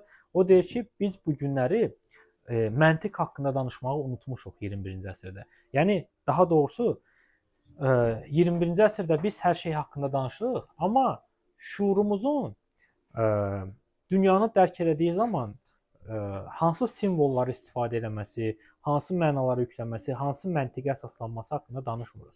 Və bizim ekologiyanı da, təbiəti də, dünyanı da necə dərk eləməyimiz böyük ölçüdə məhz bizim beynimizdəki həmin o simvollarla, həmin o məntiqi konstruksiyalarla bağlıdır və bunlardan kənarda bizim şuurumuz dünya ilə əlaqəyə malik deyil. Və bu səbəbdən də Mezzadra təklif edir ki, yəni biz nəzərdən keçirməliyik ki, həmin o beynimizdəki simvollar, həmin o beynimizdəki loqotiplər, həmin o beynimizdəki məntiqi konstruksiyalar nədir? Gəlin onlara nəzər salaq və onların üzərindən belə deyək, yəni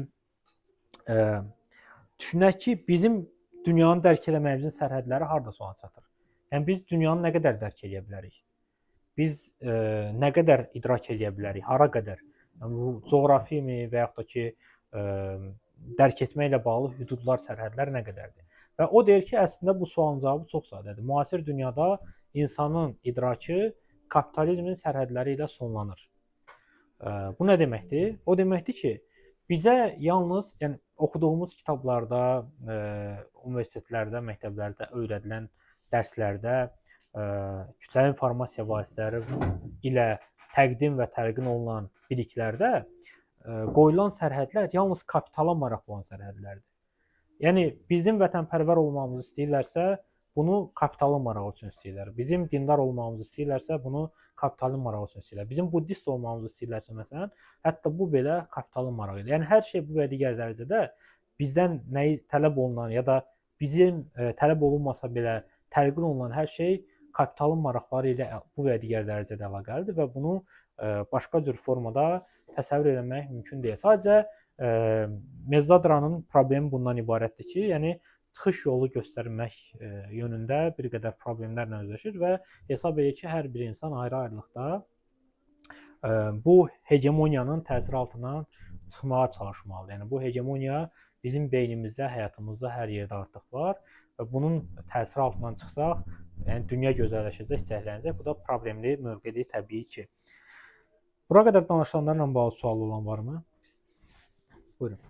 Son Mezzadranın kapitalın insanları istiqamətləndirməsi ilə bağlı. Məsələn, bu təbiət elmləri sahəsində necə baş verir? Bu yeni subyekt, əslində Mezzadranın əsas iki istiqaməti var da, ekofəlsəfə, ekoloji fəlsəfə və fəlsəfədəki antroposin fəlsəfə.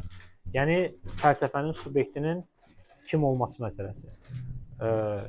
Təbii sizin sualınızdan başa düşmədiniz, deyə bilərsiniz. Məsələn, kapital idarə edilməsi ilə universitetlərdə deyək. Məsələn, bu təbiət elmləri sahəsində sizə necə baş verə bilər? kapital necə yönləndirir? Yox, təbiət elmləri sahəsində kapitalın təsiri başqa cürdür. Təbiət elmləri sahəsində hansı tədqiqatların ön plana çıxması, hansı tədqiqatların digərlərindən məsələn belə bir nümunə göstərim. Azərbaycanda ən yüksək qəbul balı olan universitet hansıdır? Bakı Ali Neft Məktəbi. Niyə? Azərbaycan büdcəsinin, dövlət büdcəsinin, yəni belə deyək də, köhnə statistikanın 91% neft və neft məhsullarının satılmasından əldə olunur. Demək ki, Azərbaycan dövlətinə maraqlıdır ki, ən savadlı adamlar xalqın içindən seçib onları neft sahəsinə yönəltsin. Adada ikinci yerdədir, amma adada aşağı ballı ixtisaslar da var, onda başqa siyasi səbəbləri var. Amma yəni nəyə görə bu universitetin balı bu qədər yüksəkdir? Çünki dövlətə lazımdır ki, bu sahədə ya da SOCAR-a lazımdır ki, bu sahədə savadlı kadrlar olsun ki, onlardan, yəni onların biliyini, bacarıqlarını istifadə etməklə gəlir əldə etmək olsun. Və onların məsələn ikinci yüksək ballı digər bir universitet UFAZ-dır. Fransa-Azərbaycan Universiteti. Orada artıq düzdür, sadəcə neftlə məşğul olurlar. Orada artıq başqa istiqamətlər də peyda olub, amma yəni onun da yaranan zaman məqsədi Adnusun ən yuxarı ballı tələbələrini yönləndirdilər ora ki, onlar orada neft tədqiqatlarını öyrənsinlər və gələcəkdə yəni də SOCAR-a xidmət etsinlər. Yəni bir növ təhsilin istiqaməti böyük ölçüdə məhz bundan asılıdır. Amma digər bütün dövlətlərdə də, məsələn, Amerikada nəyə görə MIT ən nüfuzlu universitetlərdən biridir? Çünki yüksək texnologiyalar ordunun, böyük şirkətlərin gəlirinin əsasını təşkil edir və ona görə davamlı olaraq bu şirkətlər həmin universitetlərə maliyyə vəsaitləri ayırırlar ki, hətta yəni bu barədə maraqlı araşdırmalar da var ki, MIT-nin böyük şirkətlərə, yəni MIT tələbələri neçə faizi böyük şirkətlərdə daha sonra çalışıb onların qrantlarından oxuyub və bir də başqa bir tərəfdən müasir dövrdə böyük akademik tədqiqatlar qrantlarsız aparıla bilməz. Və bu qrantları da, yəni məsələn biz gəlib Azərbaycanda hansısa bir sosial tədqiqat aparmaq üçün heç bir böyük qrant ala bilmərik. Çünki bu heç kimə maraqlı deyil. Bizim özümüzə bəlkə maraqlı ola bilər və obyektiv nəticələr əldə etməyə çalışsa, ümumiyyətlə qrant tapmaq çətin olacaq. Yəni sosial tədqiqatlar təbiət elmlərinin hansı istiqamətlərinə qrant ayırırlar? Hansı ki, şirkət həmin o tədqiqatın nəticəsində gəlirini artırmağa nail olacaq ya da ki, bu qrantı ayıran müəyyən bir məqsədə malikdir. Yəni yenə də orada kapitalın marağı yoxdursa, tədqiqatın təbii ki, maliyyələşməsi ilə bağlı problem yaranacaq və həmin tədqiqatçı da gec-tez nə qədər öz hesabına tədqiqat apara bilər. Yəni bu mənada. Tez salaq mühazirənin, seminarın sonuncu hissəsinə 21-ci əsrin Marksist fəlsəfəsi və burada yəni belə deyək, klassik Marksist nəzəriyyədən bizim bildiyimiz əsas yanaşmalar nədən ibarətdir? Klassik Marksist filosoflar iddia edirlər ki, cəmiyyətdə siniflər var və bir sinif, üstün siniflər, xüsusi mülkiyyətə sahib olan siniflər, xüsusi mülkiyyəti olmayan sinifləri insanlığın tarixi boyunca, yəni sinifli cəmiyyətin tarixi boyunca istismara məruz qoyurlar və 20-ci əsrdən etibarən müxtəlif belə deyək, neo-marksist məktəblər, post-marksist məktəblər tədricən bu ideyanı tərif etməyə başladılar və bildirdilər ki, yəni belə deyək, cəmiyyətlərdəki ədalətsizliyin yeganə səbəbi ya sinifsiz cəmiyyət deyil və yaxud da ki, daha doğrusu sinifli cəmiyyət deyil və yaxud da ki, bunun başqa mədəni səbəbləri, kökləri var, onlara yönəlmək lazımdır. Digər tərəfdən isə müasir, yəni belə deyək, özünün marksist kimi təqdim edən və yaxud da ki, marksist kimi təqdim olunan filosofların böyük əksəriyyətinin əsas problematikası bundan ibarətdir ki, onların dili həddən artıq akademikdir, yəni onlar məhz akademik çevrələr üçün, akademik jurnallar üçün yazırlar və onların yəni akademizmi praktika ilə əlaqələrini itirməsinə gətirib çıxarır. Buna görə də onlar böyük ölçüdə yazdığı şeylər yalnız hansısa elmi jurnallarda və yaxud da ki, tədqiqatlarda diqqət çəkə bilər. Bunun kənarında bu tədqiqatlar real marksist nəzəriyyə ilə və yaxud da ki, real marksist praktika ilə heç bir formada əlaqəli deyil. Bəs müasir dövrün əsas Marksizm haqqında danışanda fərqləndirə biləcəyimiz adları, şəxsləri kimlərdir? Gəlin onlara qısa şəkildə nəzər salaq. Burada birinci fərqləndirə biləcəyim, yəni mən birinci adını yazdığım şəxs Alain Badiou'dur və onun fəlsəfəsində əsas anlayış fransız filosofudur, common, yəni ümumi anlayışdır, ümumilik anlayışıdır və Badiou'nun belə bir fikri var ki, biz insanlara sadəcə xalq və yaxud da sadəcə millət kimi baxan zaman vacib məqamları itiririk. Yəni bu vacib məqamlar ondan ibarətdir ki, insanlar cəmiyyətdə, bəli, insanlar mövcud olanda hansısa bir birlik forması kimi mövcud olurlar. Amma bu birliyin içində insanların yerinə yetirdiyi rollar bir-birindən əsaslı şəkildə fərqlənir.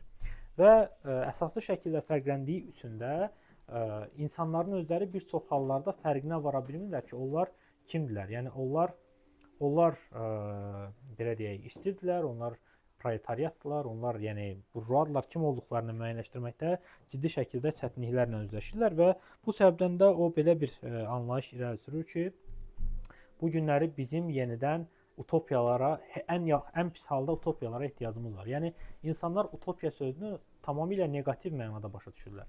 Və yəni utopiya deyəndə çox uzaq olan, bataqlıq olan bir yer nəzərdə tutulur. Amma o deyir ki, utopiya sözünün bu qədər neqativ məna daşıması gətirib ona çıxarıb ki, insanlar ümumiyyətlə gələcək haqqında düşünmək istəmirlər.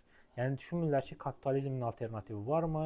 Kapitalizmdən sonra həyat mövcuddurmu? Biz kapitalizmin hüdudları kənarında yaşaya bilərikmi? Və buna görə də yəni bizim yenidən belə deyək, kapitalizmə alternativ olan ideyalar haqqında danışmağa ehtiyacımız var və bunu biz yalnız akademik çevrələrdə, hansısa klublarda, auditoriyalarda etməməliyik. Bu danışıqlar ictimai xarakter daşımalıdır. Publisistik yazılarda, çıxışlarda, kütləvi informasiya vasitələrində, bədii romanlarda və s. bu barədə danışılmalıdır və məhz bu insanların şuurunda müəyyən bir formada yenidən kapitalizmə alternativ olan ideyaların yaranması ilə nəticələnə bilər. Jacques Rancière haqqında danışacağımız digər şəxs, o da fransız filosofdur və onun maraqlı anlayışlarından biri əslində bir çox filosoflarda var. İşte bu anlayışı Platon istifadə edir, farmakon anlayışı. Farmakon nədir? Eyni zamanda həm zəhər olan, həm də dərman olan bir şey. Və o deyir ki, yəni kapitalizmin problemləri o qədər dərindir ki, bizim şuurumuzun, həyatımızın bütün sferaların, aspektlərinə o qədər dərindən sirayət edib ki, biz artıq yəni bir tərəfdən bunu zəhərləyən, digər tərəfdən isə eyni zamanda onu xilas edən bir şeyə axtarırıq, amma bu mümkün deyil. Yəni biz əslində kapitalizmlə onun daxilində çıxış yolu tapa bilmərik. Yəni belə deyək, biz istəyirik ki, kapitalizmi müalicə edək, daha yaxşı hala gətirək. Amma iqtisadi nöqteyi nəzərdən bunun mümkün olmadığını istənilən belə deyək, makroiqtisadiyyatla məşğul olan şəxs təsdiq edə bilər deyə Rancière düşünür və ona görə də o hesab edir ki, yəni bu farmakon axtarışları cəfəngiyatdan başqa bir şey deyil. Digər tərəfdən isə bunun olması yaxşıdır. Yəni heç olmamağından olması yaxşıdır və ona görə də onun tədqiqatlarının belə deyək, nəticəsinə gəldiyi qənaətin tərəflərindən biri də bundan ibarətdir ki, biz bu günləri yeni bir hegemoniya yaratmalıyıq və bu hegemoniyanın içərisində kapitalizmə alternativlər haqqında danışa bilməliyik.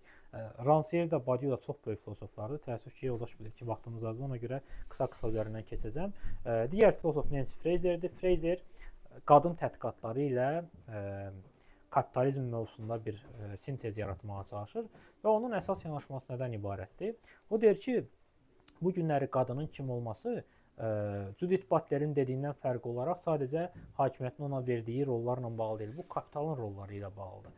Yəni kapital dünyasında hər şey əmtəə olduğu üçün qadının özü də, kişinin özü də, onların əməyi də satıla bilən bir hala gəlir. Amma adətən, yəni tarix boyunca sinifli cəmiyyətin yarandığı andan etibarən, monoqam nikahın yarandığı andan etibarən istismar olunan subyekt qismində, yəni qadının iki qat istismarı var deyə, yəni qadın bir tərəfdən belə deyək, ev əməyinə məruz qalır, digər tərəfdən kapitalistin istismarına məruz qalır. Yəni bu iki qat istismar nəticəsində iki qat istismarın üçüncü bir tərəfdə mədəni istismardır və bu istismarın qatları get-gedə artır və bu qatların təsiri altında yəni biz belə deyək, qadın və kapitalizm mövzusuna yenidən qayıtmalıyıq və bu suala cavab axtarmalıyıq ki, kapitalizmin çərçivəsində biz qadının azadlığına nail ola bilər, emansipasiyasına daha dəqiq desək, nail ola bilərik, yoxsa bilmərik. Yəni bu suala cavab verməyimiz lazımdır və adlarını eşitməyinizin daha yüksək ehtimal olduğu üç filosof haqqında da qısa danışaq. Bunlardan birincisi David Harvey'dir. David Harvey'nin əsas nəzəriyyəsi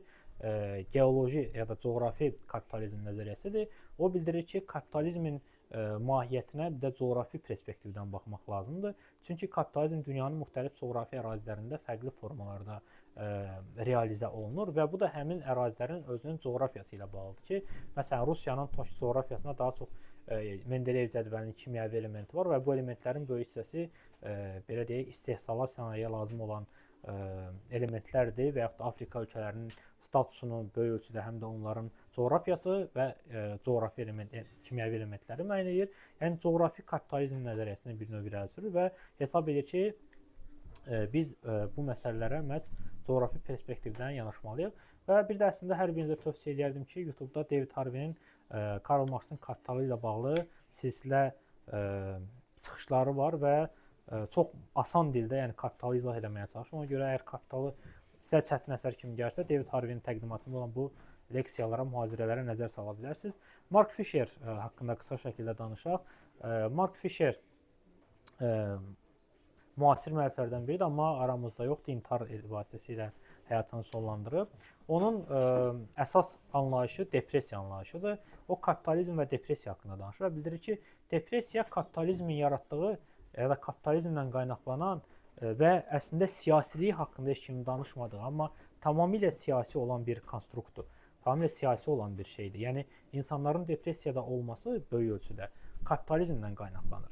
Çünki biz bu dünyada, kapital dünyasında özümüz də əmtəyik deyə, özümüzü reallaşdırmaqla bağlı, identifikasiya eləməklə bağlı, azad əməklə məşğul olmaqla bağlı ən əsası ciddi problemlərlə üzləşirik. Yəni azad əmək müasir dünyada mümkün deyil. Çünki biz istədiyimiz işlə məşğul olanda belə bunu başqasının marağı naminə edirik deyə bir yerdən sonra yəni artıq eyni tipli istehsalla məşğul olduğumuza görə yadlaşırıq. İstehsal etdiyimiz əmtəyə, istehsal etdiyimiz dəyərə yadlaşırıq və bu bizi istənilən halda depressiyaya gətirir, çıxarır. Yəni insanın depressiyadan çıxış yolları isə bir çox hallarda müvəqqətidir və insan yenidən həmin o depressiv vəziyyətə qayıdır və elə Mark Fisherin özü də depressiya səbəbilə həyatını sonlandırıb.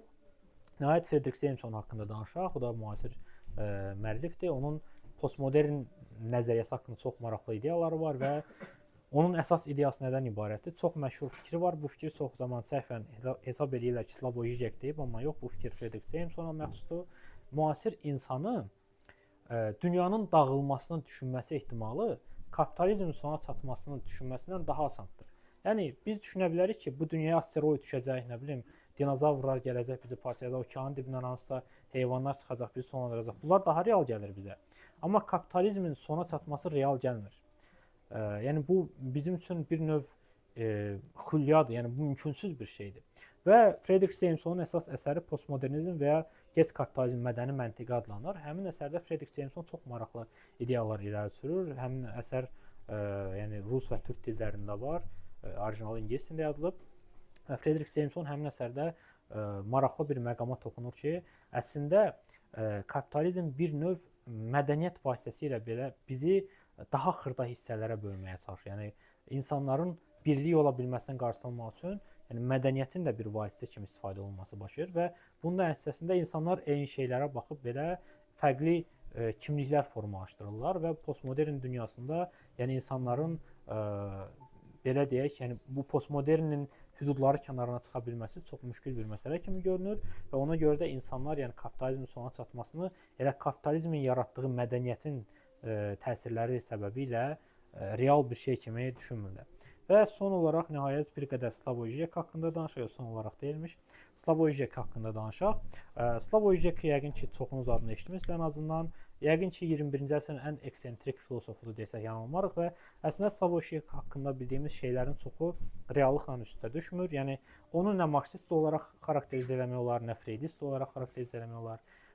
Yəni əslində Slavoj Žižek hətta siyasi fəaliyyətlə də məşğul və bu gün danışdığımız filosofların hamısından daha az belə deyək, kabinet filosofudur. Yəni ümumiyyətlə kabinet filosofu deyə bilmərik biz ona.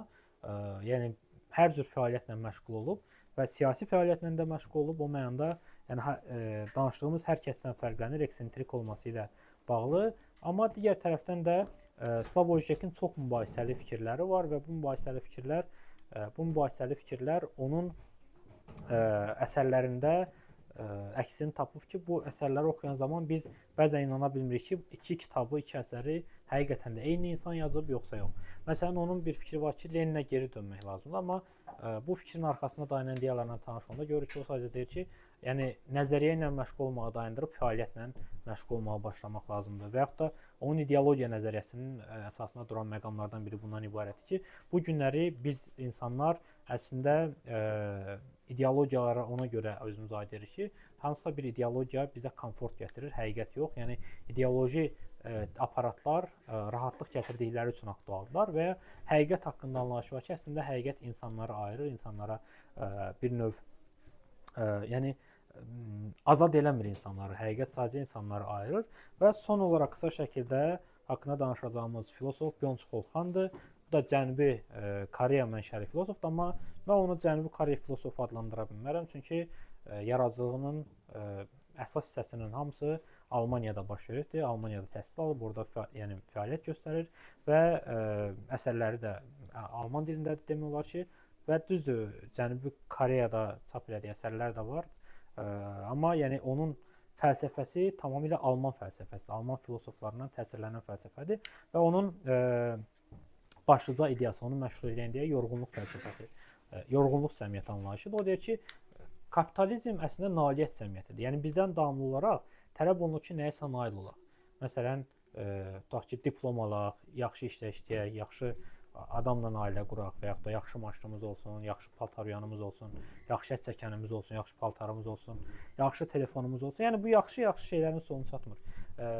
Sonu yoxdur. Biz davamlı olaraq rəqabətin içərisindəyik. Daha yaxşı olmaq üçün həmişə nələrsə var. Yəni elə bir şey yoxdur ki, biz gedək ora çataq və artıq bu kapitalizmdə əldə etmək üçün nəsə olmasın. Yəni həmişə nail olmaq üçün nəsə var və bir növ biz bu yarışın içindəyik. Və bu yarış insanı həmişə yorur. Yəni sonda insan yorulur və bu da yorğunluq cəmiyyətini yaradır. Yəni insanlar bir növ gələcəklə bağlı ümid tapa bilmirlər, depressiyaya qapılırlar, intiharların sayı artır və s. və ilaxır. Yəni bu yorğunluq cəmiyyətinin çoxlu belə deyək, xarakteri xüsusiyyətləri var. Hər bir haqqında təəssüf ki, danışmağa vaxtımız yoxdur və digər tərəfdən o Koreyanı analiz eləmiş ki, metro minin və insanların üzünə baxın, hamısı belə başlaşacaq, telefona məşğul, yorğundur, kimsə yüz gülür. Yəni Koreyada bu obrazı çox şişirdilir. Bəli. Çox maraqlı ideyalar var. Yəni əslində bir dəfə gələn mövzusuna bəlkə də sərf edərik. Bəli. Və şəffaflıq cəmiyyəti anlayışı var. Bu da çox maraqlı anlayışdır. Şəffaflıq cəmiyyəti nədir? Bu günləri bir insanın belə deyək, nə dərəcədə yaxşı ya da ki, güvənilə biləcək adam olmasını göstərən cəhət əslində onun şəffaflığı ilə ölçülür. Yəni bir növ məsələn biz hansı deputata güvənə bilərik? O deputat ki, hər ayın axırında bizə elan edəcək ki, məsələn o bu ay gəlirləri, xərcləri nə qədərdir? Yəni nə qədər vergi ödəyib ya da hansı siyasətçiyə etimad göstərərik, bizə hesabat verənə ya da hansı siyasətçi bizim üçün daha yaxşı olar? Yəqin ki, hesabat verən deputat ya da insan, prezident və s.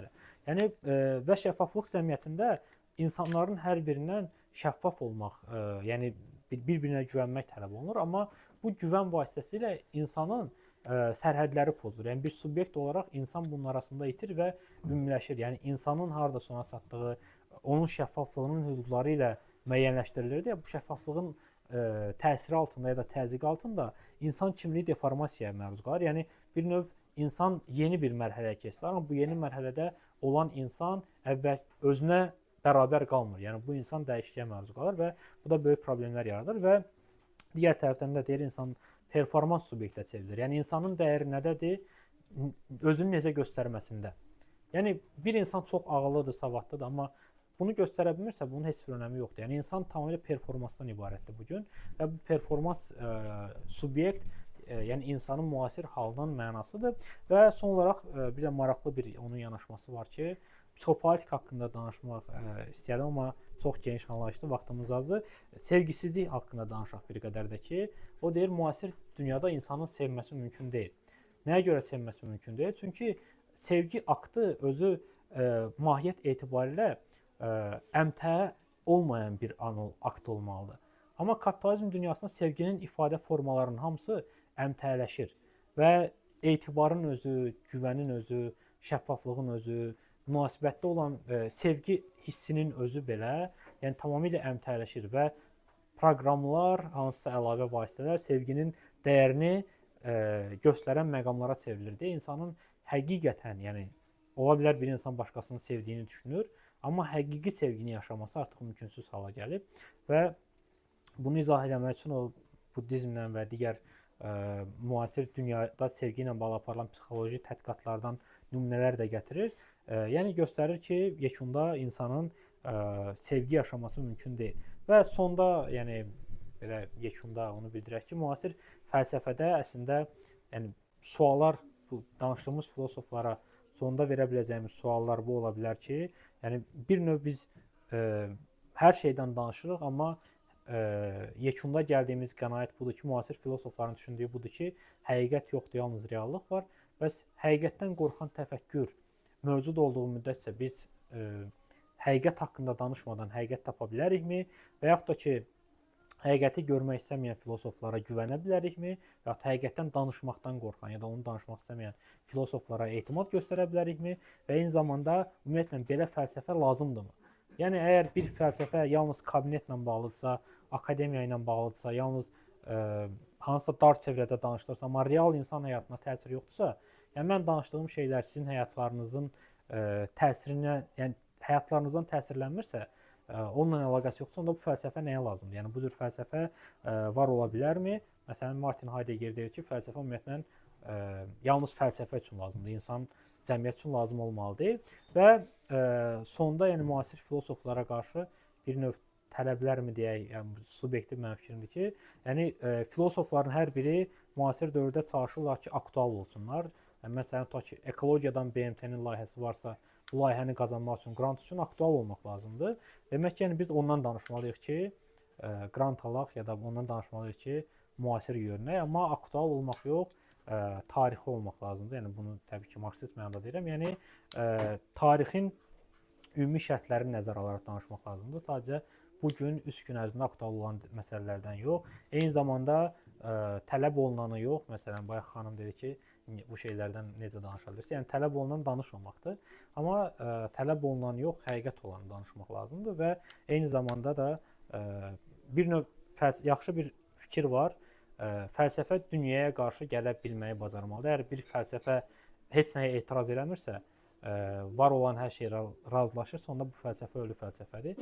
Yəni əgər fəlsəfə təhlükə kəsb eləmirsə, əgər fəlsəfə heç kimi qorxutmursa, yəni əks təpədə onu heç kimi qorxutmursa, demək ki, o fəlsəfə artıq yeni, yəni köhnə qəliblərin içərisinə girmiş irticaçı fəlsəfədir və onun heç bir aktuallığı yoxdur. Diqqətiniz üçün təşəkkür edirik. Çox sağ olun.